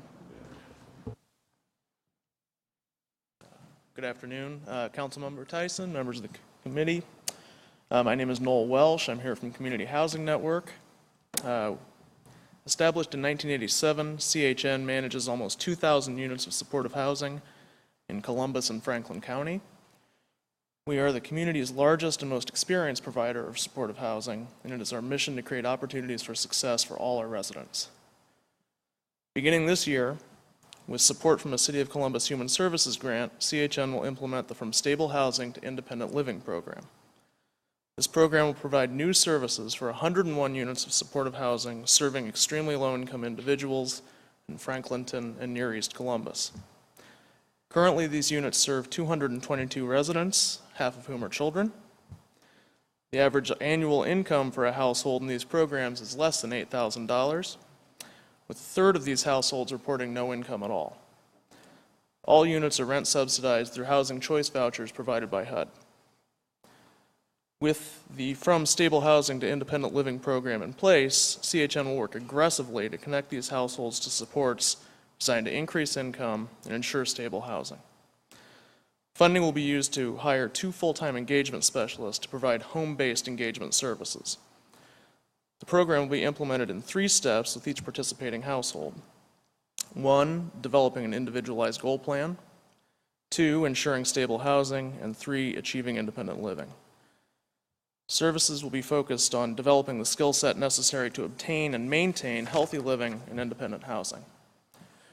Services will include, but not be limited to, employment readiness, family and individual wellness opportunities, financial literacy, relationship building, household maintenance, and community engagement. Once implemented, CHN will track program effectiveness by monitoring eviction prevention rates, income stability, increase in income through employment, and other metrics. CHN will partner with integrated services to provide home-based engagement services for the program. This partnership will allow us to not only meet our residents' economic needs, but also leverage Medicaid funding to address any clinical barriers to independent living. CHN will also seek supplemental support from its community partners to enhance and broaden our scope of services as the specific needs of our residents become clearer. Successful implementation of this program will not only benefit current residents, but also allow us to serve more vulnerable households as current residents successfully exit at higher rates. On behalf of CHN and our residents, I'd like to thank the City of Columbus for its support, and we look forward to making a direct impact in the lives of hundreds of our neighbors. If there are additional questions about CHN or this program, our website is www.chninc.org, and our phone number is 614-487-6700. Thank you very much. Thank you. So Noel, this is a question that I had after reading it. So for those 101 units, you're looking to provide these resources for them that hopefully they will then be able to live independently. That means outside of the CHN program. Is that what you're stating here? Well, that's a long-term outcome, I think, for some of these residents. Okay. We offer permanent supportive housing, so we want to meet these residents where they are. If we find that some of these residents are unable to live independently, we'll meet them where they are, try to get them some form of stable outcome, and get them the services they need to make sure that they remain housed. Okay. Sorry. So for those who may not be able to move out of, to live independently, you will still, well, they're living independently, but you're providing services right now. Yes. But you will then, so I'm just making sure that you'll be able to provide services to the people that are living within some of your facilities. And then you will also look for those individuals that are able to move into either CHN facilities or other facilities in our community, that will then free up some of the units for other individuals to be able, that may need some of the resources to come in. Absolutely. We've got a wait list for these units already that's very deep, so the quicker we can move folks out and the quicker we can get them independently living, the more we can move through that wait list and help more people. Thank you very much. And your grants for $146,257. Thank you. All right, thank you. All right, our community kitchen is next, and Allison Glasgow.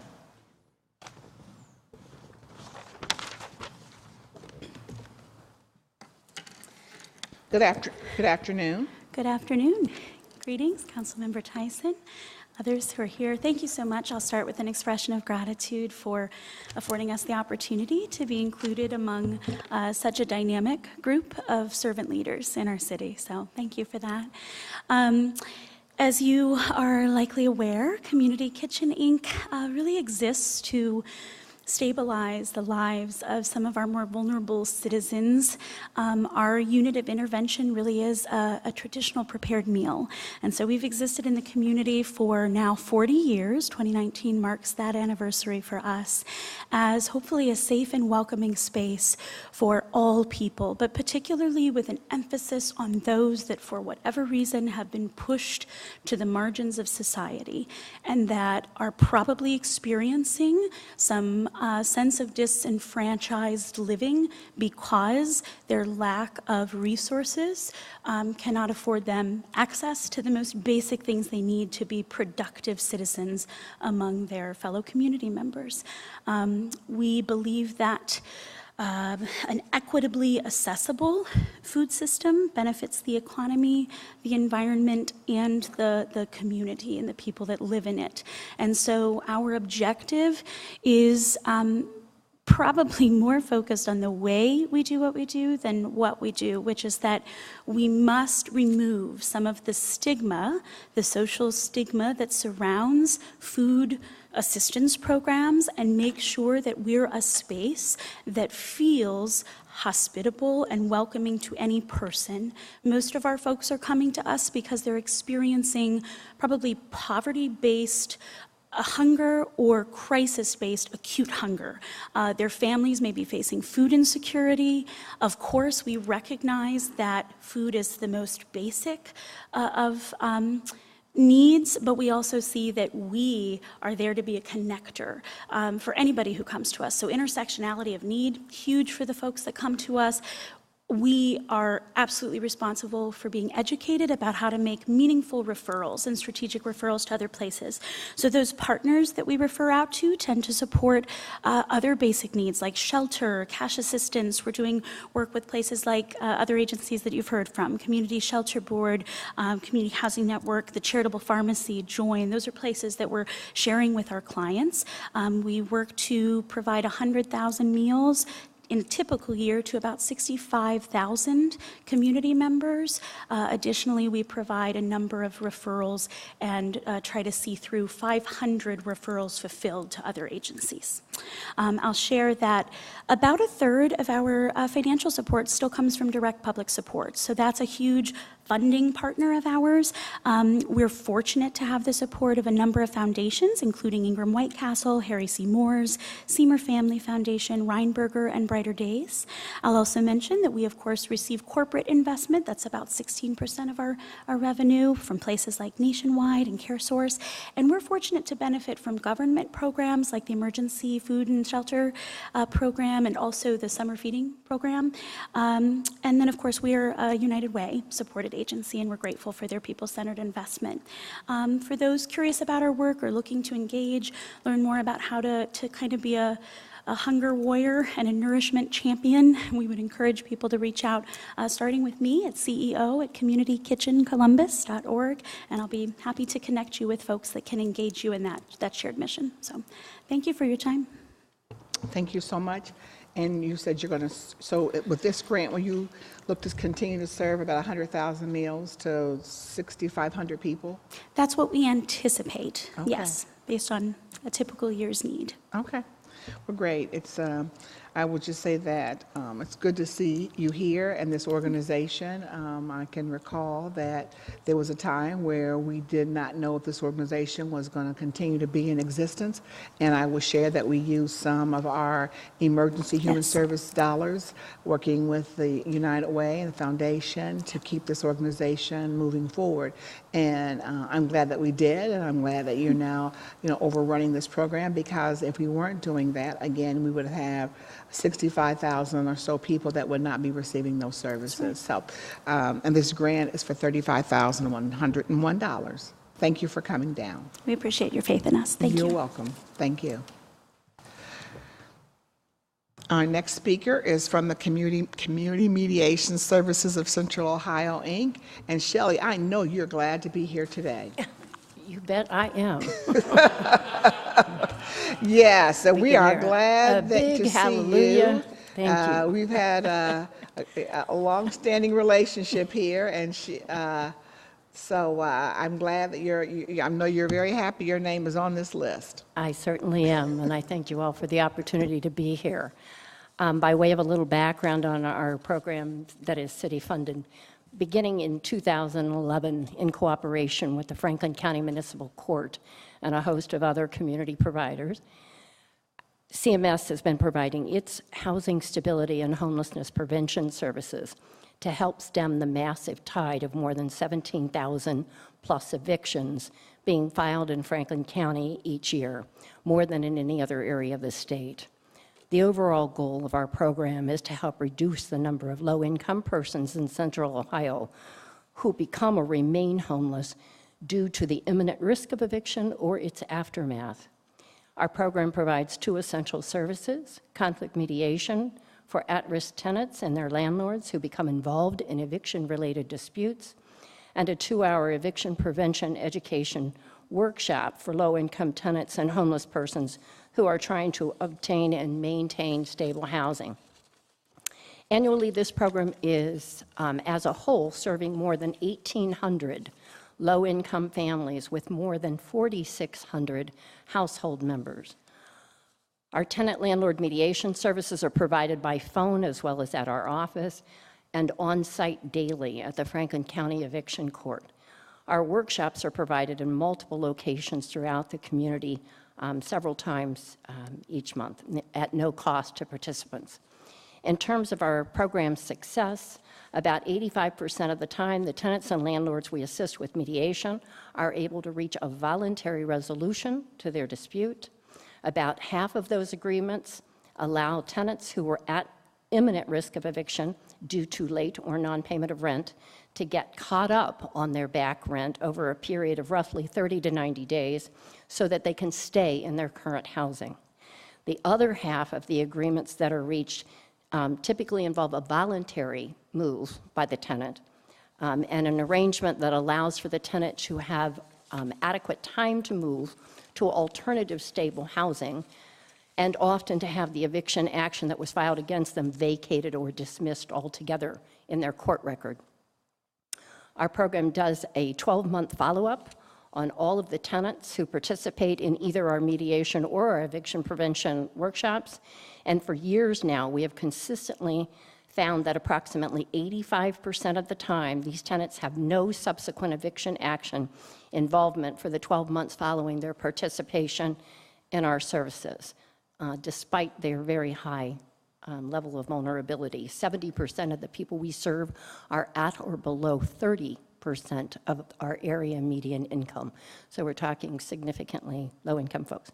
Our agency is very grateful for the city's longstanding support of our services. We could not do what we do without you all. I thank you. Thank you, Shelley, for coming down. I think you've answered most of our questions. I'm pleased to know that 85%, when you're looking at it in terms of voluntary, this is really important, that those individuals have an opportunity to get caught up.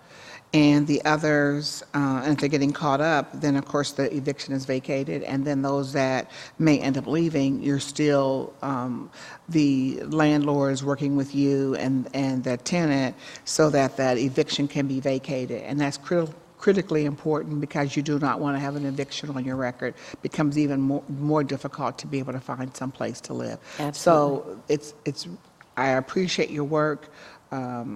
And I know that eviction, a lot of it's just, as you said, it's about lack of resources.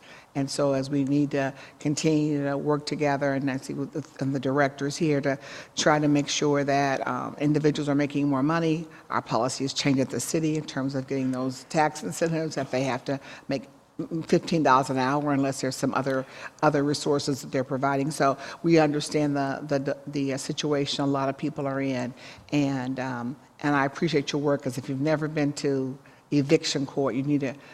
That's an experience that people who are, especially in the social service field, need to go and see, kind of have that experience to understand what's going on in people's lives. Absolutely. So I thank you for coming down. You share the number of people you're going to serve, about 1,850 households, 4,600 and 25 household members, and your grants for $120,000. Indeed.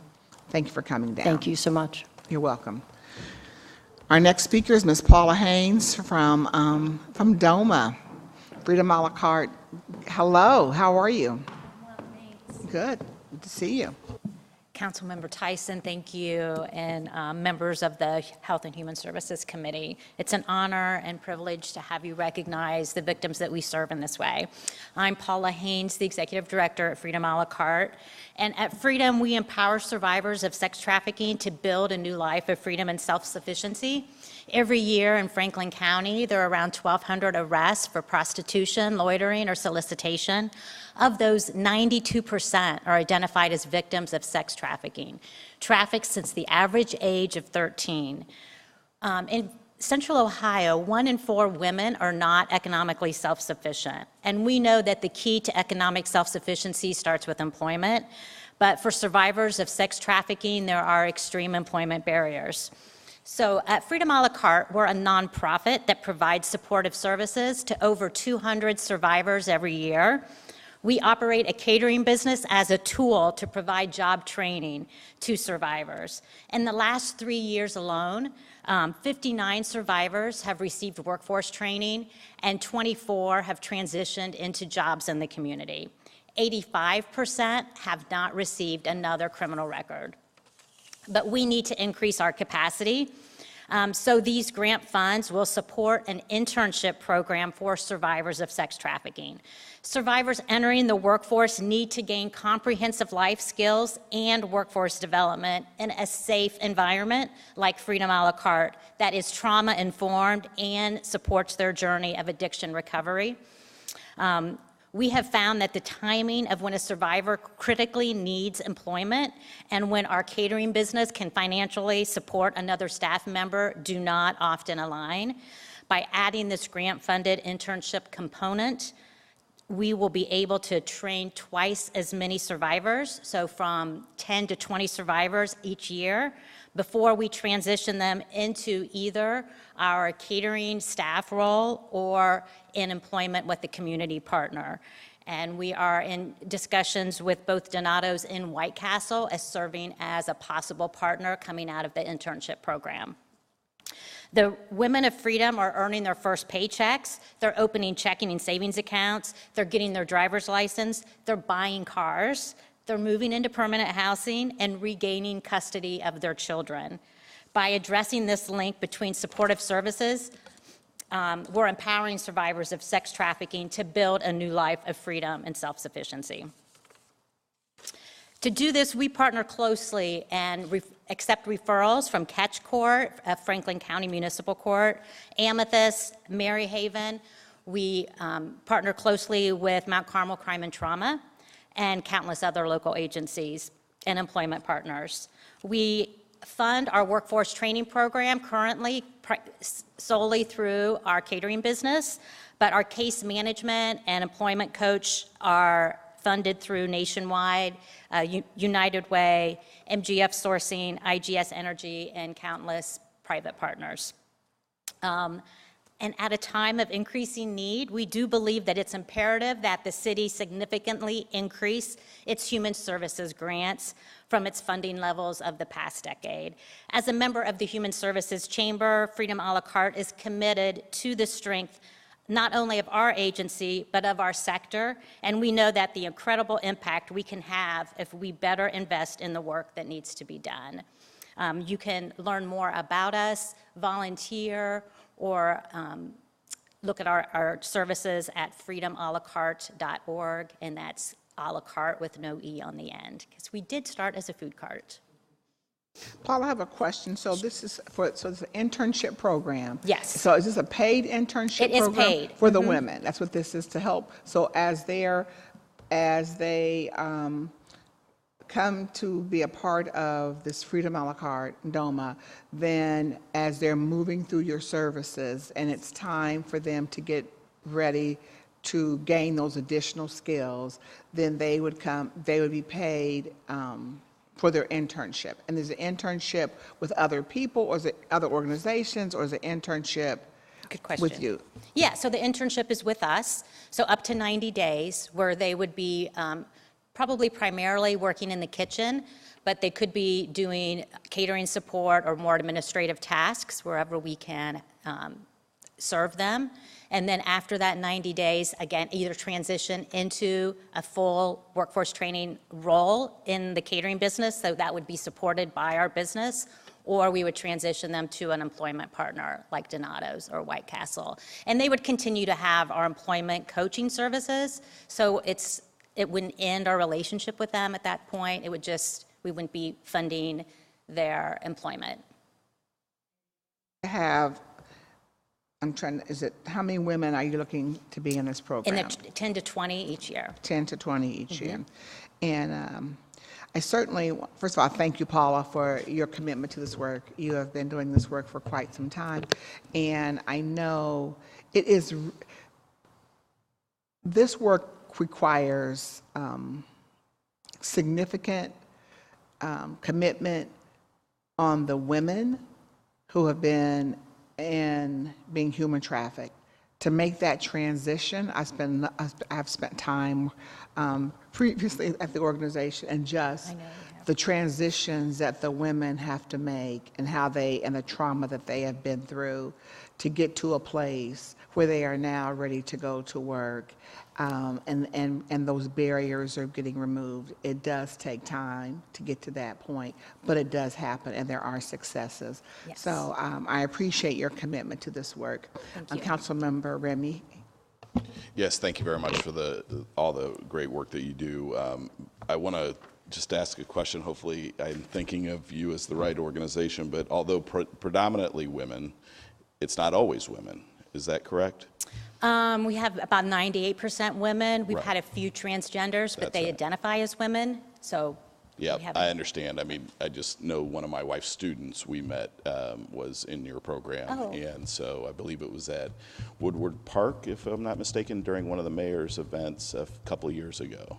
Does that ring a bell? Did you do an event for the city? A catering event? Oh gosh, I can't remember. It was like one of these. It was one of the community things. I'm so embarrassed, but I'm not always at the catering event. Yeah, so yeah. That's fine.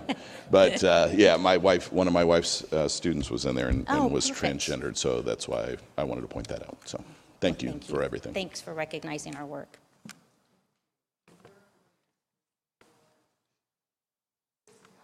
Yes. $60,000. Thank you. Thank you very much. So much.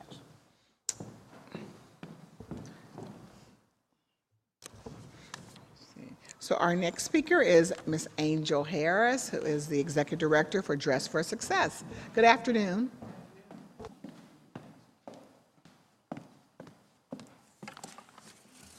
Hello, my name is Angel Harris, and I'm the Executive Director of Dress for Success Columbus. Thank you for allowing me to speak during Women's History Month about how Dress for Success Columbus empowers women to achieve economic independence in our community. We do that by providing her with a network of support, career development tools, and we provide her with appropriate workplace attire. All of this support is designed to help her increase her confidence, increase her self-worth, and increase her ability to secure a job, maintain her job, and to have upward mobility in the workplace. Our services benefit residents of Central Ohio because last year we served women in every zip code in the city of Columbus. Since our inception in 2007, we have empowered more than 15,000 women to move from the confines of poverty to the strength of financial independence. Our clients are disproportionately plagued by poverty at the time that they come to us, and the population that we serve consists of women from the ages of 16 to 80, and 96% of our women are surviving well below the poverty line. 100% of the women referred to us are attempting to find employment, and they've identified the lack of appropriate apparel as well as skills as a barrier to securing work. 66% of our clients are diverse and 57% are African American. About half of our clients have children, and of those with children, 76% are single mothers. When our clients come to us, 52% rely on food stamps, 11% are homeless at the time of referral, 7% are re-entering the community from incarceration, and 5% are domestic violence and human trafficking victims. But 60% of our beautiful, resilient, amazing women secure a job within 90 days. The collective hourly wage of our women increased by 7% last year and went from $11.67 to $12.50. We know that's progress, but we have so much more work to do. The work that we're doing is important because we empower her by providing what most consider basic necessities, allowing her immediate stabilization so that she can save for childcare, for food, for housing, and to pay down existing credit card debt. We'll serve more than 1,900 unique women in 2019. All of our services are free of charge, and they include professional attire, a professional women's group to gain employment retention skills, and one-on-one mentoring programs to help women with upward mobility in the workplace. Some of our most significant financial partners are Franklin County Jobs and Family Services, Columbia Gas, Oryx Red Capital, PNC, the Crane Group, and several retail partners like 31 Gifts, Express, L Brands, and Lane Bryant. We also host 2 large fundraisers every year to support our mission and have several individual donors. While we most often refer clients to Jewish Family Services, New Directions Career Center, MAP Furniture Bank, we collaborate with more than 125 nonprofits in our community and are members of the Human Services Chamber. This support would be so crucial for us, but we know that collectively we can do more together with additional support, and we thank you for all that you do. If someone wants to learn more about our programming, they can visit our website at www.dfscmh.org. Thank you.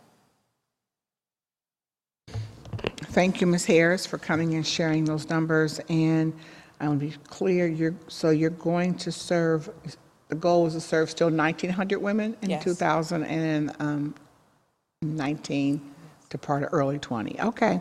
And the goal and the amount for this grant is $80,000. Yes. All right. I don't have any other questions. You've given us lots of information, and I appreciate the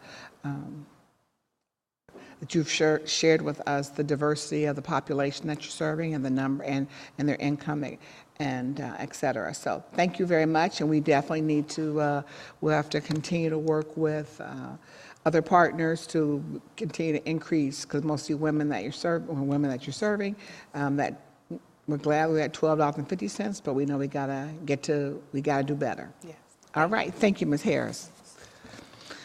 All right, our next speaker is from the ECDI, and it is the Director of Development and Marketing, and Mr. Douglas Craven. Good afternoon.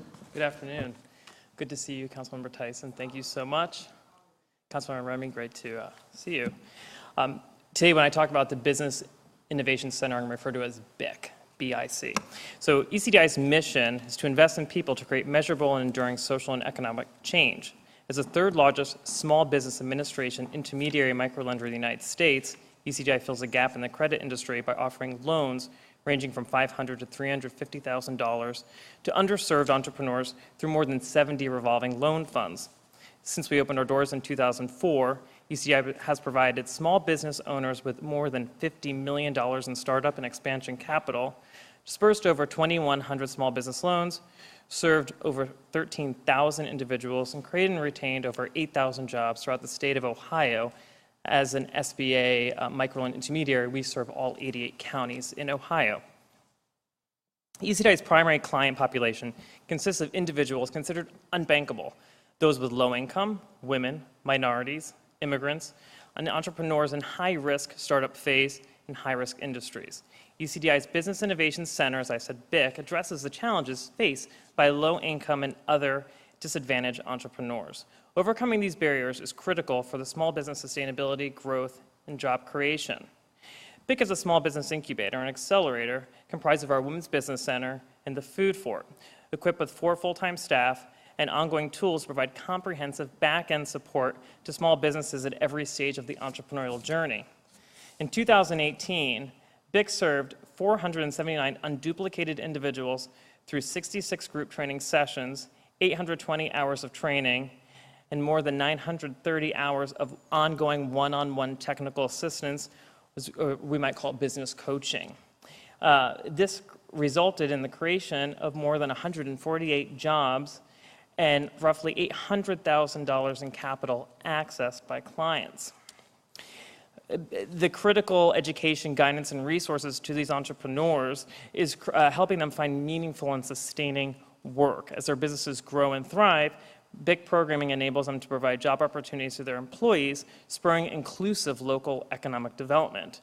Among the client populations served by BIC in 2018, 65% were low to moderate income individuals, 87% were women, and 71% were minorities. We are really moving the pathway to bankability and the economic mainstream by launching businesses and creating quality jobs throughout Ohio, more importantly for Central Ohio. With support from the City of Columbus, BIC will expand services to include workshops designed to improve job quality and other underserved individuals in Columbus.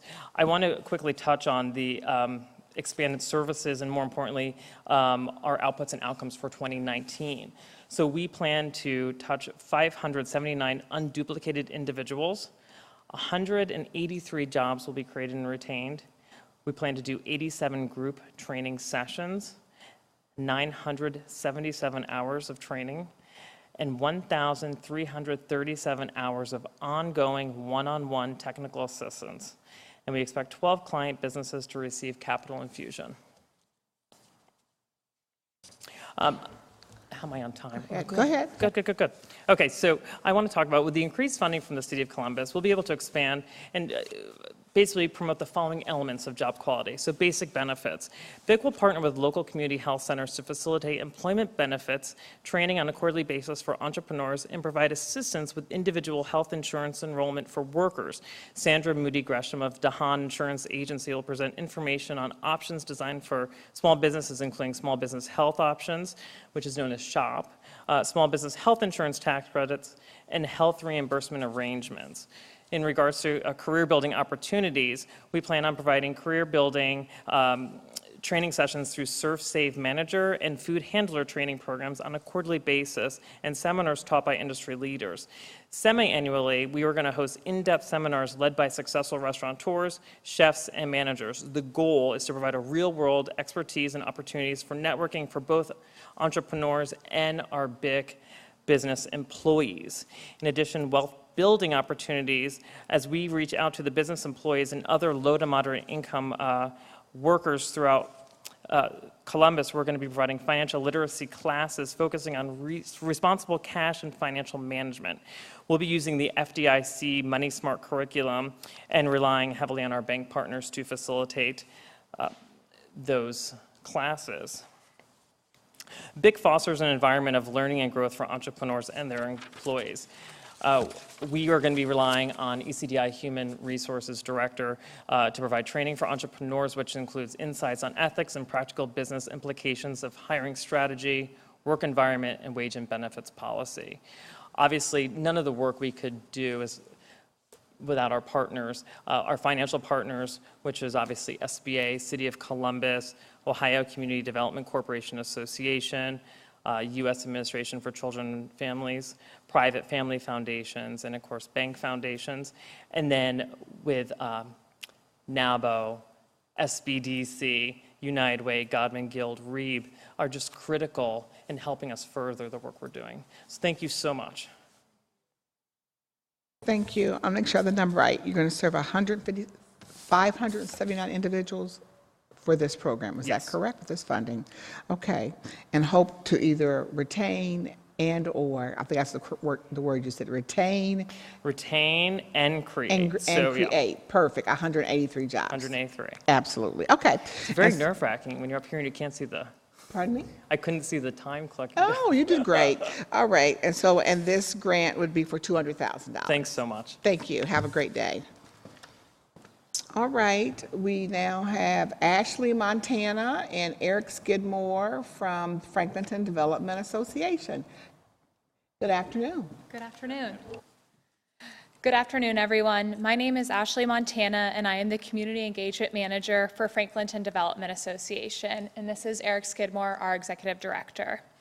Franklinton Development Association is also known as Fuel Franklinton. My office phone number, if you need to reach me, is 614-275-4988, and my email is Ashley, ASHLEY, @franklinton.org, and our website is fuelfranklinton.org. I am the program manager for the Financial Life Skills program. The Financial Life Skills program teaches participants money management and job training skills while paying them for their time in the program and connecting them with resources in the neighborhood. The program provides benefits to those living on the West Side by educating them about money management and connecting them to resources in the area. The program teaches participants how to take the next steps to gain confidence to manage their finances, develop a resume, credit repair, budgeting, and exploring their relationship with money. Our work is important because the program has been successful. Our pre- and post-test results show a 33% increase in the graduates' knowledge and confidence in their ability to control their own finances, as well as how to access other community resources when needed. Last year, we had a 91% graduation rate. Of the 67 participants, only 6 did not graduate. And our wait list of people wanting to take the class continues to grow, and most are friends and family from graduates of the program. We aim to serve 80 graduates each year, 50 of which will be funded through this program. In addition to this program funding, we have also received funding support from Celebrate One, Huntington Bank, Chase Bank, and United Way. When this program launched in 2018, Celebrate One was the only funder of the program, but as the program proved to be successful and needed, more funders showed an interest and support for financial capabilities. From the beginning, one of our main goals for this program was to connect people to other existing resources in the community, which is why at the same time of creating this program last year, we created franklinton.org, a community resource website that we manage and was also funded by Celebrate One in 2018. The classroom setting also creates lots of opportunities to make direct referrals. We have referred participants to health and wellness classes at the Mount Carmel West Healthy Living Center, and several of our graduates now attend their monthly cooking demos. We also have partnerships with agencies like Lower Lights Ministries and The Refuge to refer their clients to our program, and we refer participants to resources that fit their needs. One of our focuses this year is making connections to employment opportunities. We have connected with Alvis, Clean Turn, and Columbus Works to refer our participants to their employment and continuing education opportunities. This year, we have included guest speakers in the classroom, like Huntington Bank and Columbus Works, that come into the classroom to put a face with a name to further the connection of resources. And we are currently planning a Franklinton job fair this fall. Thank you for your time and the support of this program.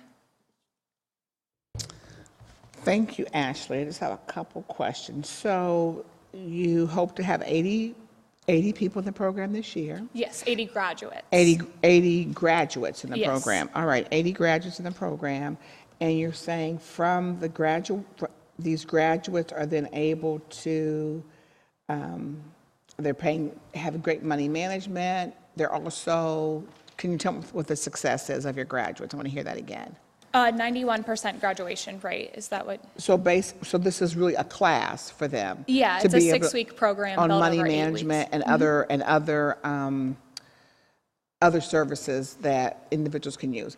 And so, as you mentioned, Celebrate One was a significant partner, and asking that question. So, are you having a lot of women in your program? Since Yes, the partnership was 67% of the participants last year were women. 67? Yeah, 67. Okay. And 10% of those were expecting or new mothers. Okay. Thank you. Okay. And the grant is $49,860. Great. Thank you. Thank you.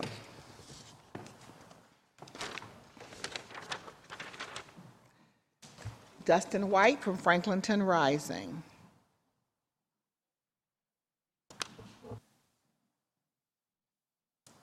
Hi, how are you? Really well, thank you. How are you? Thank you to the City Council for the opportunity on behalf of Franklinton Rising. So I've not been with the organization long, but I'm very excited to be involved. And the president, Tom Hefner, wanted to be here, but he had surgery on Monday, so he asked me if I'd come and share with you. So thank you. Yes, Speedy recovery. I'll pass that on. Thank you. So the main goal of Franklinton Rising is to invest in the youth in the community. And we do that by purchasing homes in various, well, pretty much they're in the worst conditions of blight. And we completely gut the houses and basically rehab them from the ground up. So yesterday I was covered in concrete because we're pouring footers for basement supports on Dana Ave. And today I get to be here speaking with you, so it's a lot of fun. But the heart of it are the students, the trainees from the communities that come and work with us, and they work with us through the whole process. So we have classroom training for them and safety from OSHA, and then they come when they're ready and work with us on a daily basis. And the goal is to prepare them to be a member of the workforce. So then we also help to place them with jobs in the networks we have with construction companies and trades, where they get further training, because they're with us generally from 1.5 to 2 years. And that's not really enough time to get enough skill in all the areas that they're trained in. So we figure out who they are during that time. So the relationship matters quite a bit. And then we partner them, we connect them with companies we think they'll thrive in. So our program benefits the Columbus because we're helping people come out of poverty to get better than a living wage job, become productive citizens, pay taxes, provide services, and become role models for others. The ultimate goal for the trainees is, after they get jobs, is to come back into the community and either rent or purchase the houses from us. So it's not a gentrification project, it's actually to help the Franklinton rise up as a community and to give back. So mentorship is a big part of our program. We take blighted, crime-attracting properties and turn them into homes. We beautify the neighborhoods and encourage the residents to improve and maintain their own homes, reversing the apathy of the boarded-up homes. If you have a street with 10 boarded-up homes on it, nobody really wants to take care of their own house. The work we do is important because the cost, for one thing, the cost to rehab or rebuild a house in the neighborhoods we focus on it costs more than the value of the home. It's not motivating for developers to do it themselves, but we're motivated to do it because of the results. Also, the young adults in poverty don't have money, driver's licenses, cars, and consequently transportation is hard to get for work or for other programs, but by having local training that is accessible to the community members, the youth are able to participate in our programs. Otherwise, they wouldn't have the options. Most of our funding comes from grants and from foundations in Columbus and from private donations from individuals. And we hope that our partnership with the City of Columbus will increase as well. And we just really appreciate your involvement. We partner well with Central Ohio Youth for Christ. They help us with recruiting the youth, and they also have donated houses in the past, and they provide spaces for classes. Franklinton Preparatory Academy also provides spaces for classes, and we recruit trainees from the academy as well. We partner with Lower Lights. They provide personal counseling for some of our trainees as well. Contact information, our website is www.franklintonrising.org, and our phone number is 614-581-4125. Thank you. I just have a couple questions. So one, how many trainees will you have in 2019? 2019. Currently, we have one group of trainees that are, there's 12 of them left, and we've recruited another batch of trainees. We just started classes a few weeks ago, and there's about 15 in that one. So each group, our goal is to have around 15, and we'd like to start 2 more this year. And then you pay for 20 hours for each of the 10 trainees to attend Columbus Works. Is that correct? I believe so. I'm not sure. Okay, no problem. All right. And this is going to help pay for a part-time staff person to help you with your database system. Is that correct? That's correct. So the bulk of it will help pay for skilled mentors skilled in the construction trades that can come alongside us as we're investing in the trainees, and then also for administrative staff. And what age are the youth that are in your program? The average age is between 17 and 25 years of age. And can you tell me about a success that you've had already? You haven't been there long enough to know everyone, but... I've only been there a very short time. That's okay. Yeah. We'll get that information. So this grant's for $49,000 to continue to help young people, as you mentioned, young adults 17 and 25, to get the skills that they need in building trades. And certainly, if you can be successful through this program, you will absolutely be able to have. You will not be. Those are market ready. Those are, in terms from our community, those are market jobs, the market salary jobs. So, absolutely. All right. Well, thank you for your leadership. I'm excited that you're working with this program. And again, tell your executive director we have a speedy recovery. Thank you. Thank you very much. All right. Joy from the Gladden Community House, our president and CEO. Good. How are you? I'm doing well, thank you. Good afternoon. I'm Joy Shivers, President and CEO of Gladden Community House.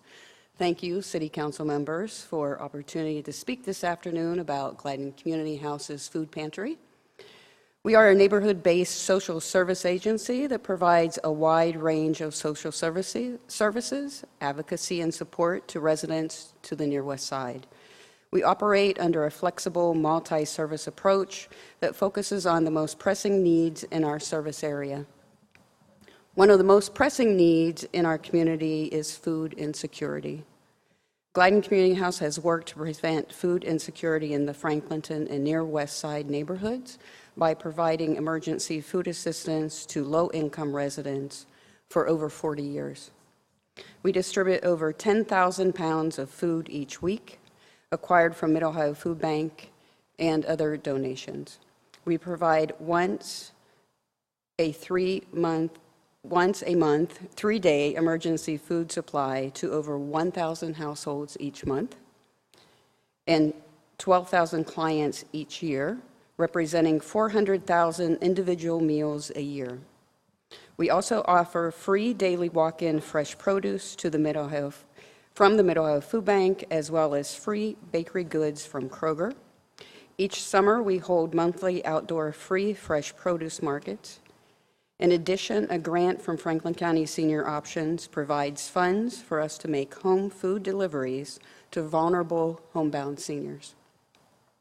A variety of on-site health and social services are also offered at Gladden's Food Pantry. On-site enhanced Ohio Benefit Bank counselor from Mid-Ohio Food Bank, link clients to essential SNAP and Medicaid resources. Columbus Public Health offer health screenings, and Aetna, CareSource, and Anthem provide information on health benefits. We also provide referrals to the Breathing Association's mobile breathing bus for monthly services and Celebrate One's programs for pregnancy and parenting support. The Columbus Diaper Coalition also provides diapers that are distributed at our food pantry. Typically, food insecurity is just one of the many challenges that our clients are experiencing.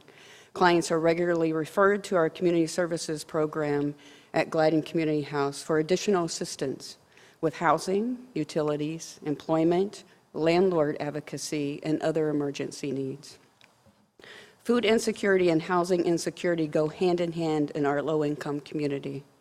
By providing dependable free monthly food and fresh daily produce to struggling individuals and families in crisis, as well as linkage to other critical resources, we not only address hunger, but the most basic need of all. Not only hunger, but the basic need of all. We also help stabilize their living situation and hopefully help them move forward to greater self-sufficiency and better quality of life. And lastly, I have to ditto the Human Service Chamber colleagues that at a time of increasing need, it really is important that we see an increase in funding to our human service agencies and other nonprofits within the community of Columbus. Gladden Food Pantry is located at 318 South Glenwood Avenue. Our phone number is 614-228-2498, and Gladden Community House website is www.gladdenhouse.org. Thank you for your time and support. Thank you, Joy, for certainly being a leader within the human services organizations, and I really do appreciate your work. This particular funding would support, and you hate to even have to say these numbers, but to think about 10,000 pounds of food each week. You get through donations from the Mid-Ohio Food Bank. You're serving 1,000 households every single month, and 10,000 unduplicated clients each year. So I'm thankful for the organization being in our community and serving our residents. We wish people didn't have to come to the food pantry, but that's not we haven't solved that issue here yet. But I thank you for your service, and this grants for $100,000. Thank you. Thank you so much. And in terms of our final presenter of today, in regards to the agencies that are being funded, is the Legal Aid Society of Columbus, and Ms. Stephanie Harris. Good evening now. Good evening and good afternoon. Thank you so much for having us. I am Stephanie Harris, the Development Director of the Legal Aid Society of Columbus. The Legal Aid Society of Columbus began providing free legal help for poor families, the elderly, the disabled, veterans, and other vulnerable people in Columbus in 1954. In 2018, our dedicated staff and volunteers made a difference in the lives of over 8,500 individuals and families. We have developed partnerships with healthcare providers, including Nationwide Children's Hospital and Mount Carmel, Ohio Health, and Ohio State University Medical Centers. Through these medical legal partnerships, the Legal Aid Society advocates are resolving social and environmental factors that negatively impact the health of children, at-risk pregnant women, and other low-income families. Our tenant advocacy project, which is called TAP, provides legal help for tenants facing eviction and is the only court-based eviction program of its kind in Ohio. Thoughtwell's TAP evaluation report, funded by the Columbus Foundation, found that tenants were 240% more likely to have a successful outcome in eviction court with LASC representation than without legal help. For a number of years, we have been a partner with Alvis in providing legal help to resolve barriers to employment for returning citizens, and we continued that partnership. The Fresh Start Debtor Assistance Program, now supported by this grant from the city, is another example of how we leverage volunteers and how legal help can provide and extend our services. Legal Aid began working on the implementation of the Fresh Start Debtor Assistance Program in 2012. The program has grown and expanded its reach.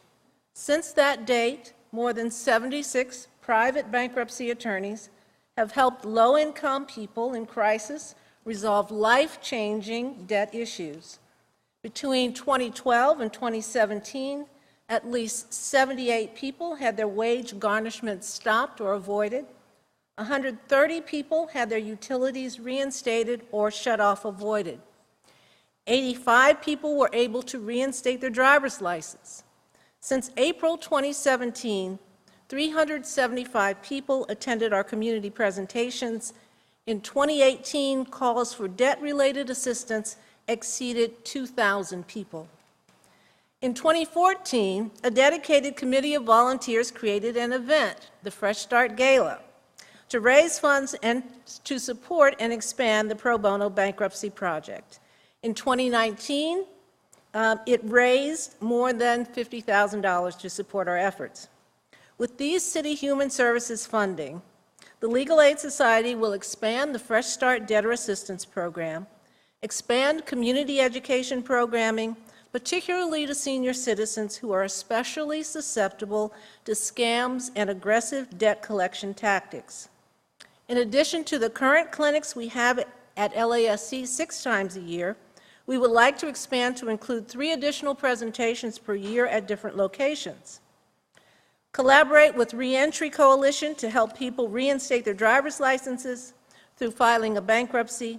LASC is already involved in a recurring driver's license reinstatement clinic, which consists of a collaboration between the Ohio BMV, the Franklin County Clerk of Courts, the Ohio State Bar Association, and the Child Support Enforcement Agency.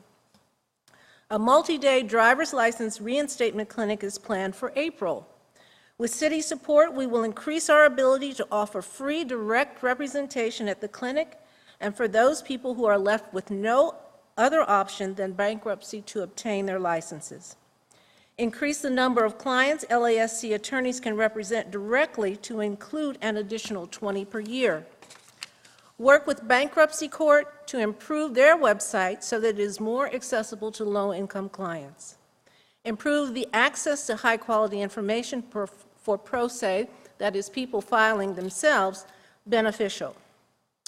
To learn more about legal aid and our services, you can call me directly at 614-824-2601 or go to our website at www.columbuslegalaid.org.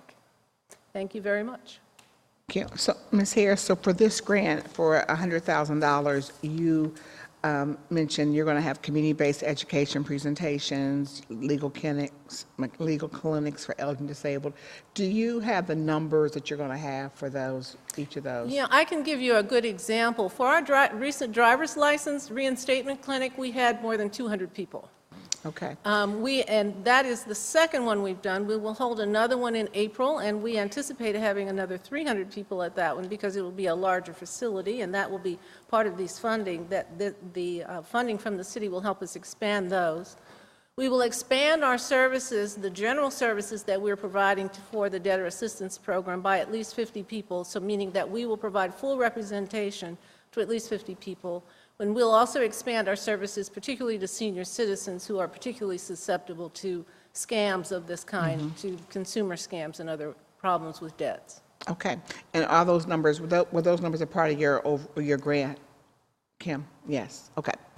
Because they're not on my sheet. That's why I'm asking this, and I didn't get to write them down. I heard what you have done in the past, and those are significant numbers, but I just wondered what was in for 2019. All right, well, thank you for coming. This grant is for $100,000 to support these 4 initiatives. Thank you so much. Thank you so much. All right, and so we will now begin with the speakers. We'll go to public comment from the speakers that are here, that are but have not had an opportunity to speak because they were not being funded. And now we have a number of people that are. So I think the first organization that speaker is here is from Voice Corps, David Noble.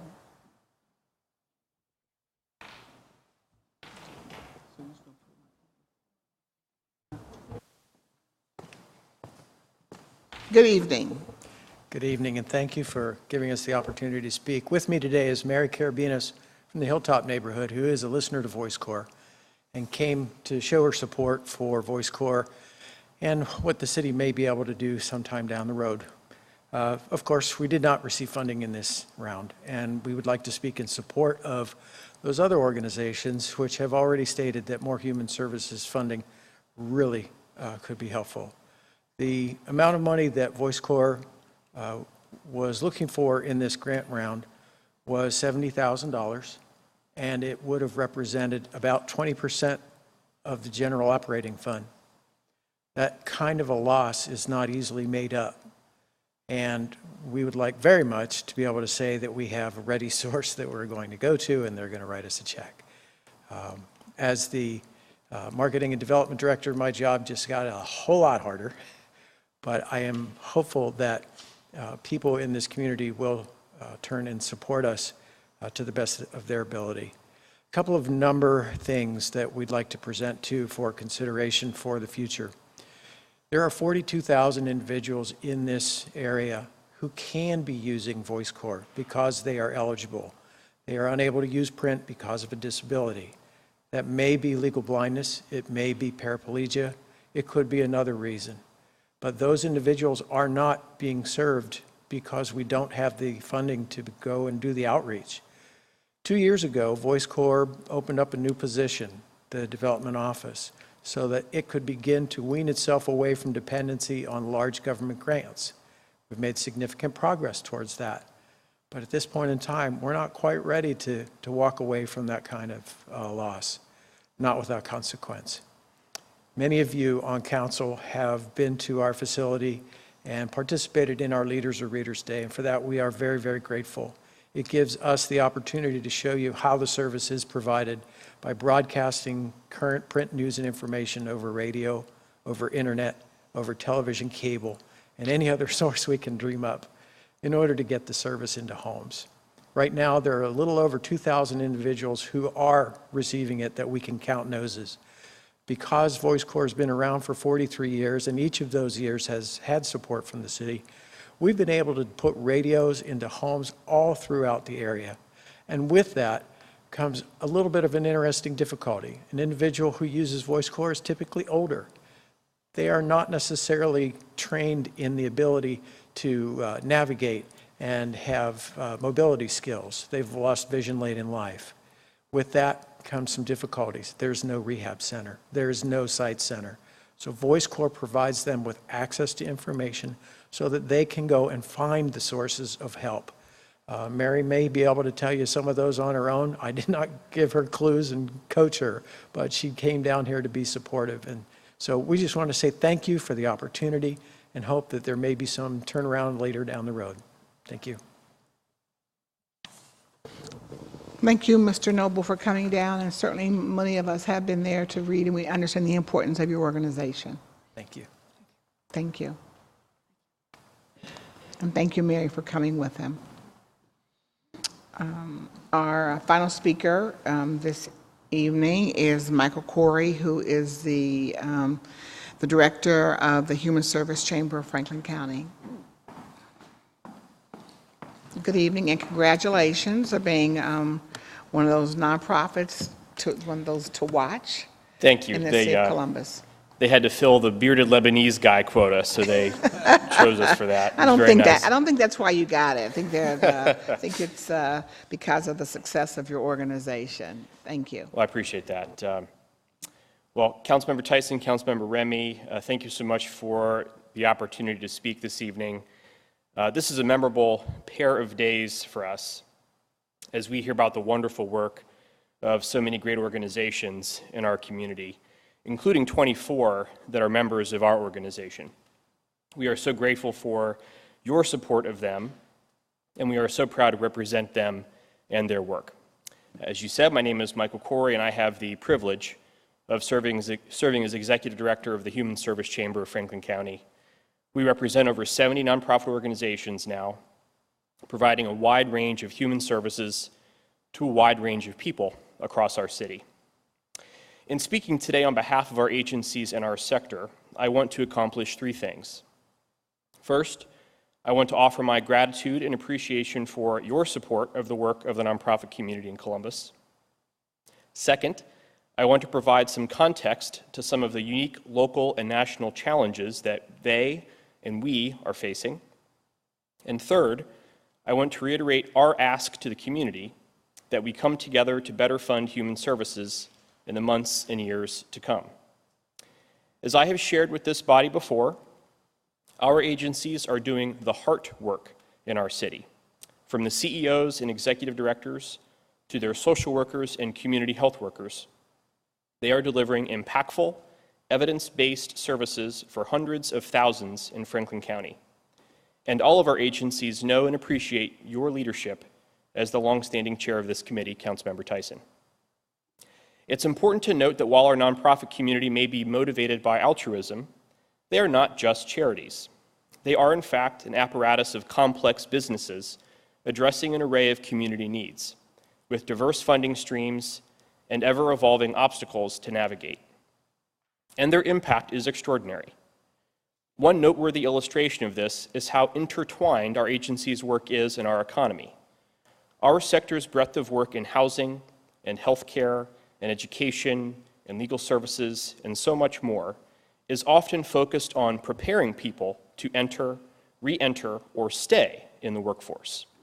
Furthermore, the nonprofit sector is also elemental to the economy as employers.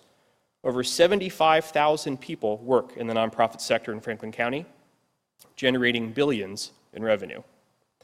Despite our collective might, the challenges our members face are significant. Let me share a few of them. As both of you know, despite all the prosperity our community is enjoying, there are still more people in poverty today in Franklin County than there were in 2010. This amounts to 200,000 people, including 67,000 children. There are unfortunate racial disparities intertwined with these unfortunate numbers as well. One data point out of many others, 10.8% of white Franklin County residents are in poverty. Among black residents, it's 27.3%. Beyond this, there are unique threats to the human services sector, all of which underscore elevating demands on our sector, with diminishing resources available to meet them. First, lingering effects of the government shutdown and the likelihood of future shutdowns with this White House. Second, effects of the tax bill on charitable giving are likely to kick in this year, and they won't be good. Third, challenges with Medicaid reimbursements, which have been long delayed from the state and are harming many of our members. Fourth, ongoing and escalating unpredictability and antipathy out of this White House for our agencies, the work they do, and the people they serve. They want to gut food stamps, Meals on Wheels, affordable housing, Special Olympics, and so much more. And lastly, our sector is bracing for a forthcoming recession, of which we seem to see more ominous signs each and every week. All of this leads to my final point, which is our humble but important ask. While we of course know that there is no single entity that can fully fund all the worthy efforts in our community, and while we are tremendously grateful for the ongoing and consistent support from the City of Columbus for the Human Services Grants Program, including and especially for those agencies awarded with funding this grant cycle, we are eager to be a part of identifying more funds for this work, which will result in better services, better outcomes for all of us, and a great return on investment for all of us too. We believe it is so very important for us to address this as a community and believe that the City of Columbus can elevate its support of human services by increasing its grants from the funding levels of the past few decades. We pledge to work with the city, the county, the state, across sectors, or with whomever else to increase the resources available to our agencies so that collectively we can better do the work that needs to get done. Thank you. Thank you, Michael, for coming down and sharing those points with us. Certainly, you know that we know that all this information you're providing us, and we want to work with you to identify resources for our community. And I don't think it's just council. I think the city recognizes that as they led this process, the Director Shoney and Kim, and leading this process, again, from the previous time we had 13 million. This time we have 20 million and a $15 million so gap. And you just mentioned 200,000 more people in our community. And so we've had the same $5 million for a significant amount of time, and we've had significantly more issues are occurring in our community. And it's happening all over this country. And so, but I know that we have had lots of conversation, not just you and I, but I know the team here, about how do we identify more dollars to support this work. So we want to be a partner in helping to figure out how do we move forward with the rest, doing it the Columbus way. And I just believe that, as I said earlier, this group of people has to really continue to come together and bring us some solutions too as to what you think we ought to do. And we're more than happy to work with you, because this is something I heard today, and I don't want to spend a lot of time on this, but it's like we as a community will really lose our consciousness when we quit, when we're not concerned about the people that we've been talking about today. And I know we don't want to be a community that doesn't have concern for all of its residents. And I just really appreciate everyone that's running, all the executive directors and presidents of the nonprofit businesses. I want to be real clear, it's a business. And so many of the leaders that are within this sector could work in many other sectors, could work in other places, probably make more money, and probably have not as much stress. But they have chosen to be able to make a difference in the lives of individuals that some people just don't necessarily even see that what's going on. And so I appreciate your work. We're going to be partners. We're going to have another hearing tomorrow evening with the other organizations that are being served. I will share this, that part of this process I know was to open this up, because we didn't have a competitive process for a long time. We had it 4 years ago. There are organizations that are being funded today that many of us had, and I'm being honest, I had not had any relationship with. And it's good to be able to see those organizations and to hear what they're doing. And I want to be able to kind of go out and meet with some of these executive directors to have a better understanding of their business. Some of them have been around but didn't get funded in the last cycle. But again, it just shows people are doing great work in this community, and we've got to figure out how to provide more resources to help them to serve our residents. So thank you. We also had public testimony from an individual named, I don't want to even say her name, her name's Julie Zadanovitz, and she was writing, I won't read the whole letter, but it's about, I'm writing in concern over the decision not to fund Life Care for the Life Care for Alliance Meals on Wheels for people under 60. It's a vital program for Franklin County residents that need food and a wellness check. Proper nutrition is a key component to a healthy community. Food insecurity at any age leads to increased risk of illness and higher health costs. If an individual after 18 years of age has become challenged with mental or physical limitations, there's no safety net, and there are not any other programs to support these individuals. And I repeat, there are no programs to support these neighbors. And they mentioned two people, Samuel Thompson, who's 53 years old, he's blind, as a result of a traumatic brain injury. And then there's Rachel Cobb, who lives with a benign brain tumor and experiences related neurological issues, low vision, mobility limitations, and spinal stenosis. And so they're writing to us again. I want to make sure I put this in the record in support of Meals on Wheels for individuals under 60. So thank you. I want to thank everyone for coming. And before I adjourn, again, I want to thank the leadership staff and the volunteers who are here who do this work. I also, I never forget that you are doing this most important work. Tomorrow we'll have another hearing in council chambers, March 27th at 3 p.m. And the next step of this process after tomorrow's hearing would be for City Council to vote on the legislation and to fund the programs that have been recommended by this body. That's what's the next proper, that would be the next proper step. We have not yet decided what date that this legislation is going to be on the agenda, but before that could even happen, we have to have the hearings. And so before I conclude, I want to thank the following people. I want to thank Director Shoney and Kim Stans from the Department of Development. I see Hannah Reed in council chambers, had to make sure, and congratulations to Hannah Jones and having her baby. And I want to thank my council members, all my council members, and certainly want to thank Councilmember Remy and Councilmember Brown for being at this hearing today. But I also want to thank their staffs, because their staffs work really hard for us to be able to do our work as council members. Always have to thank the professionals at CTV who prepare for and broadcast these hearings.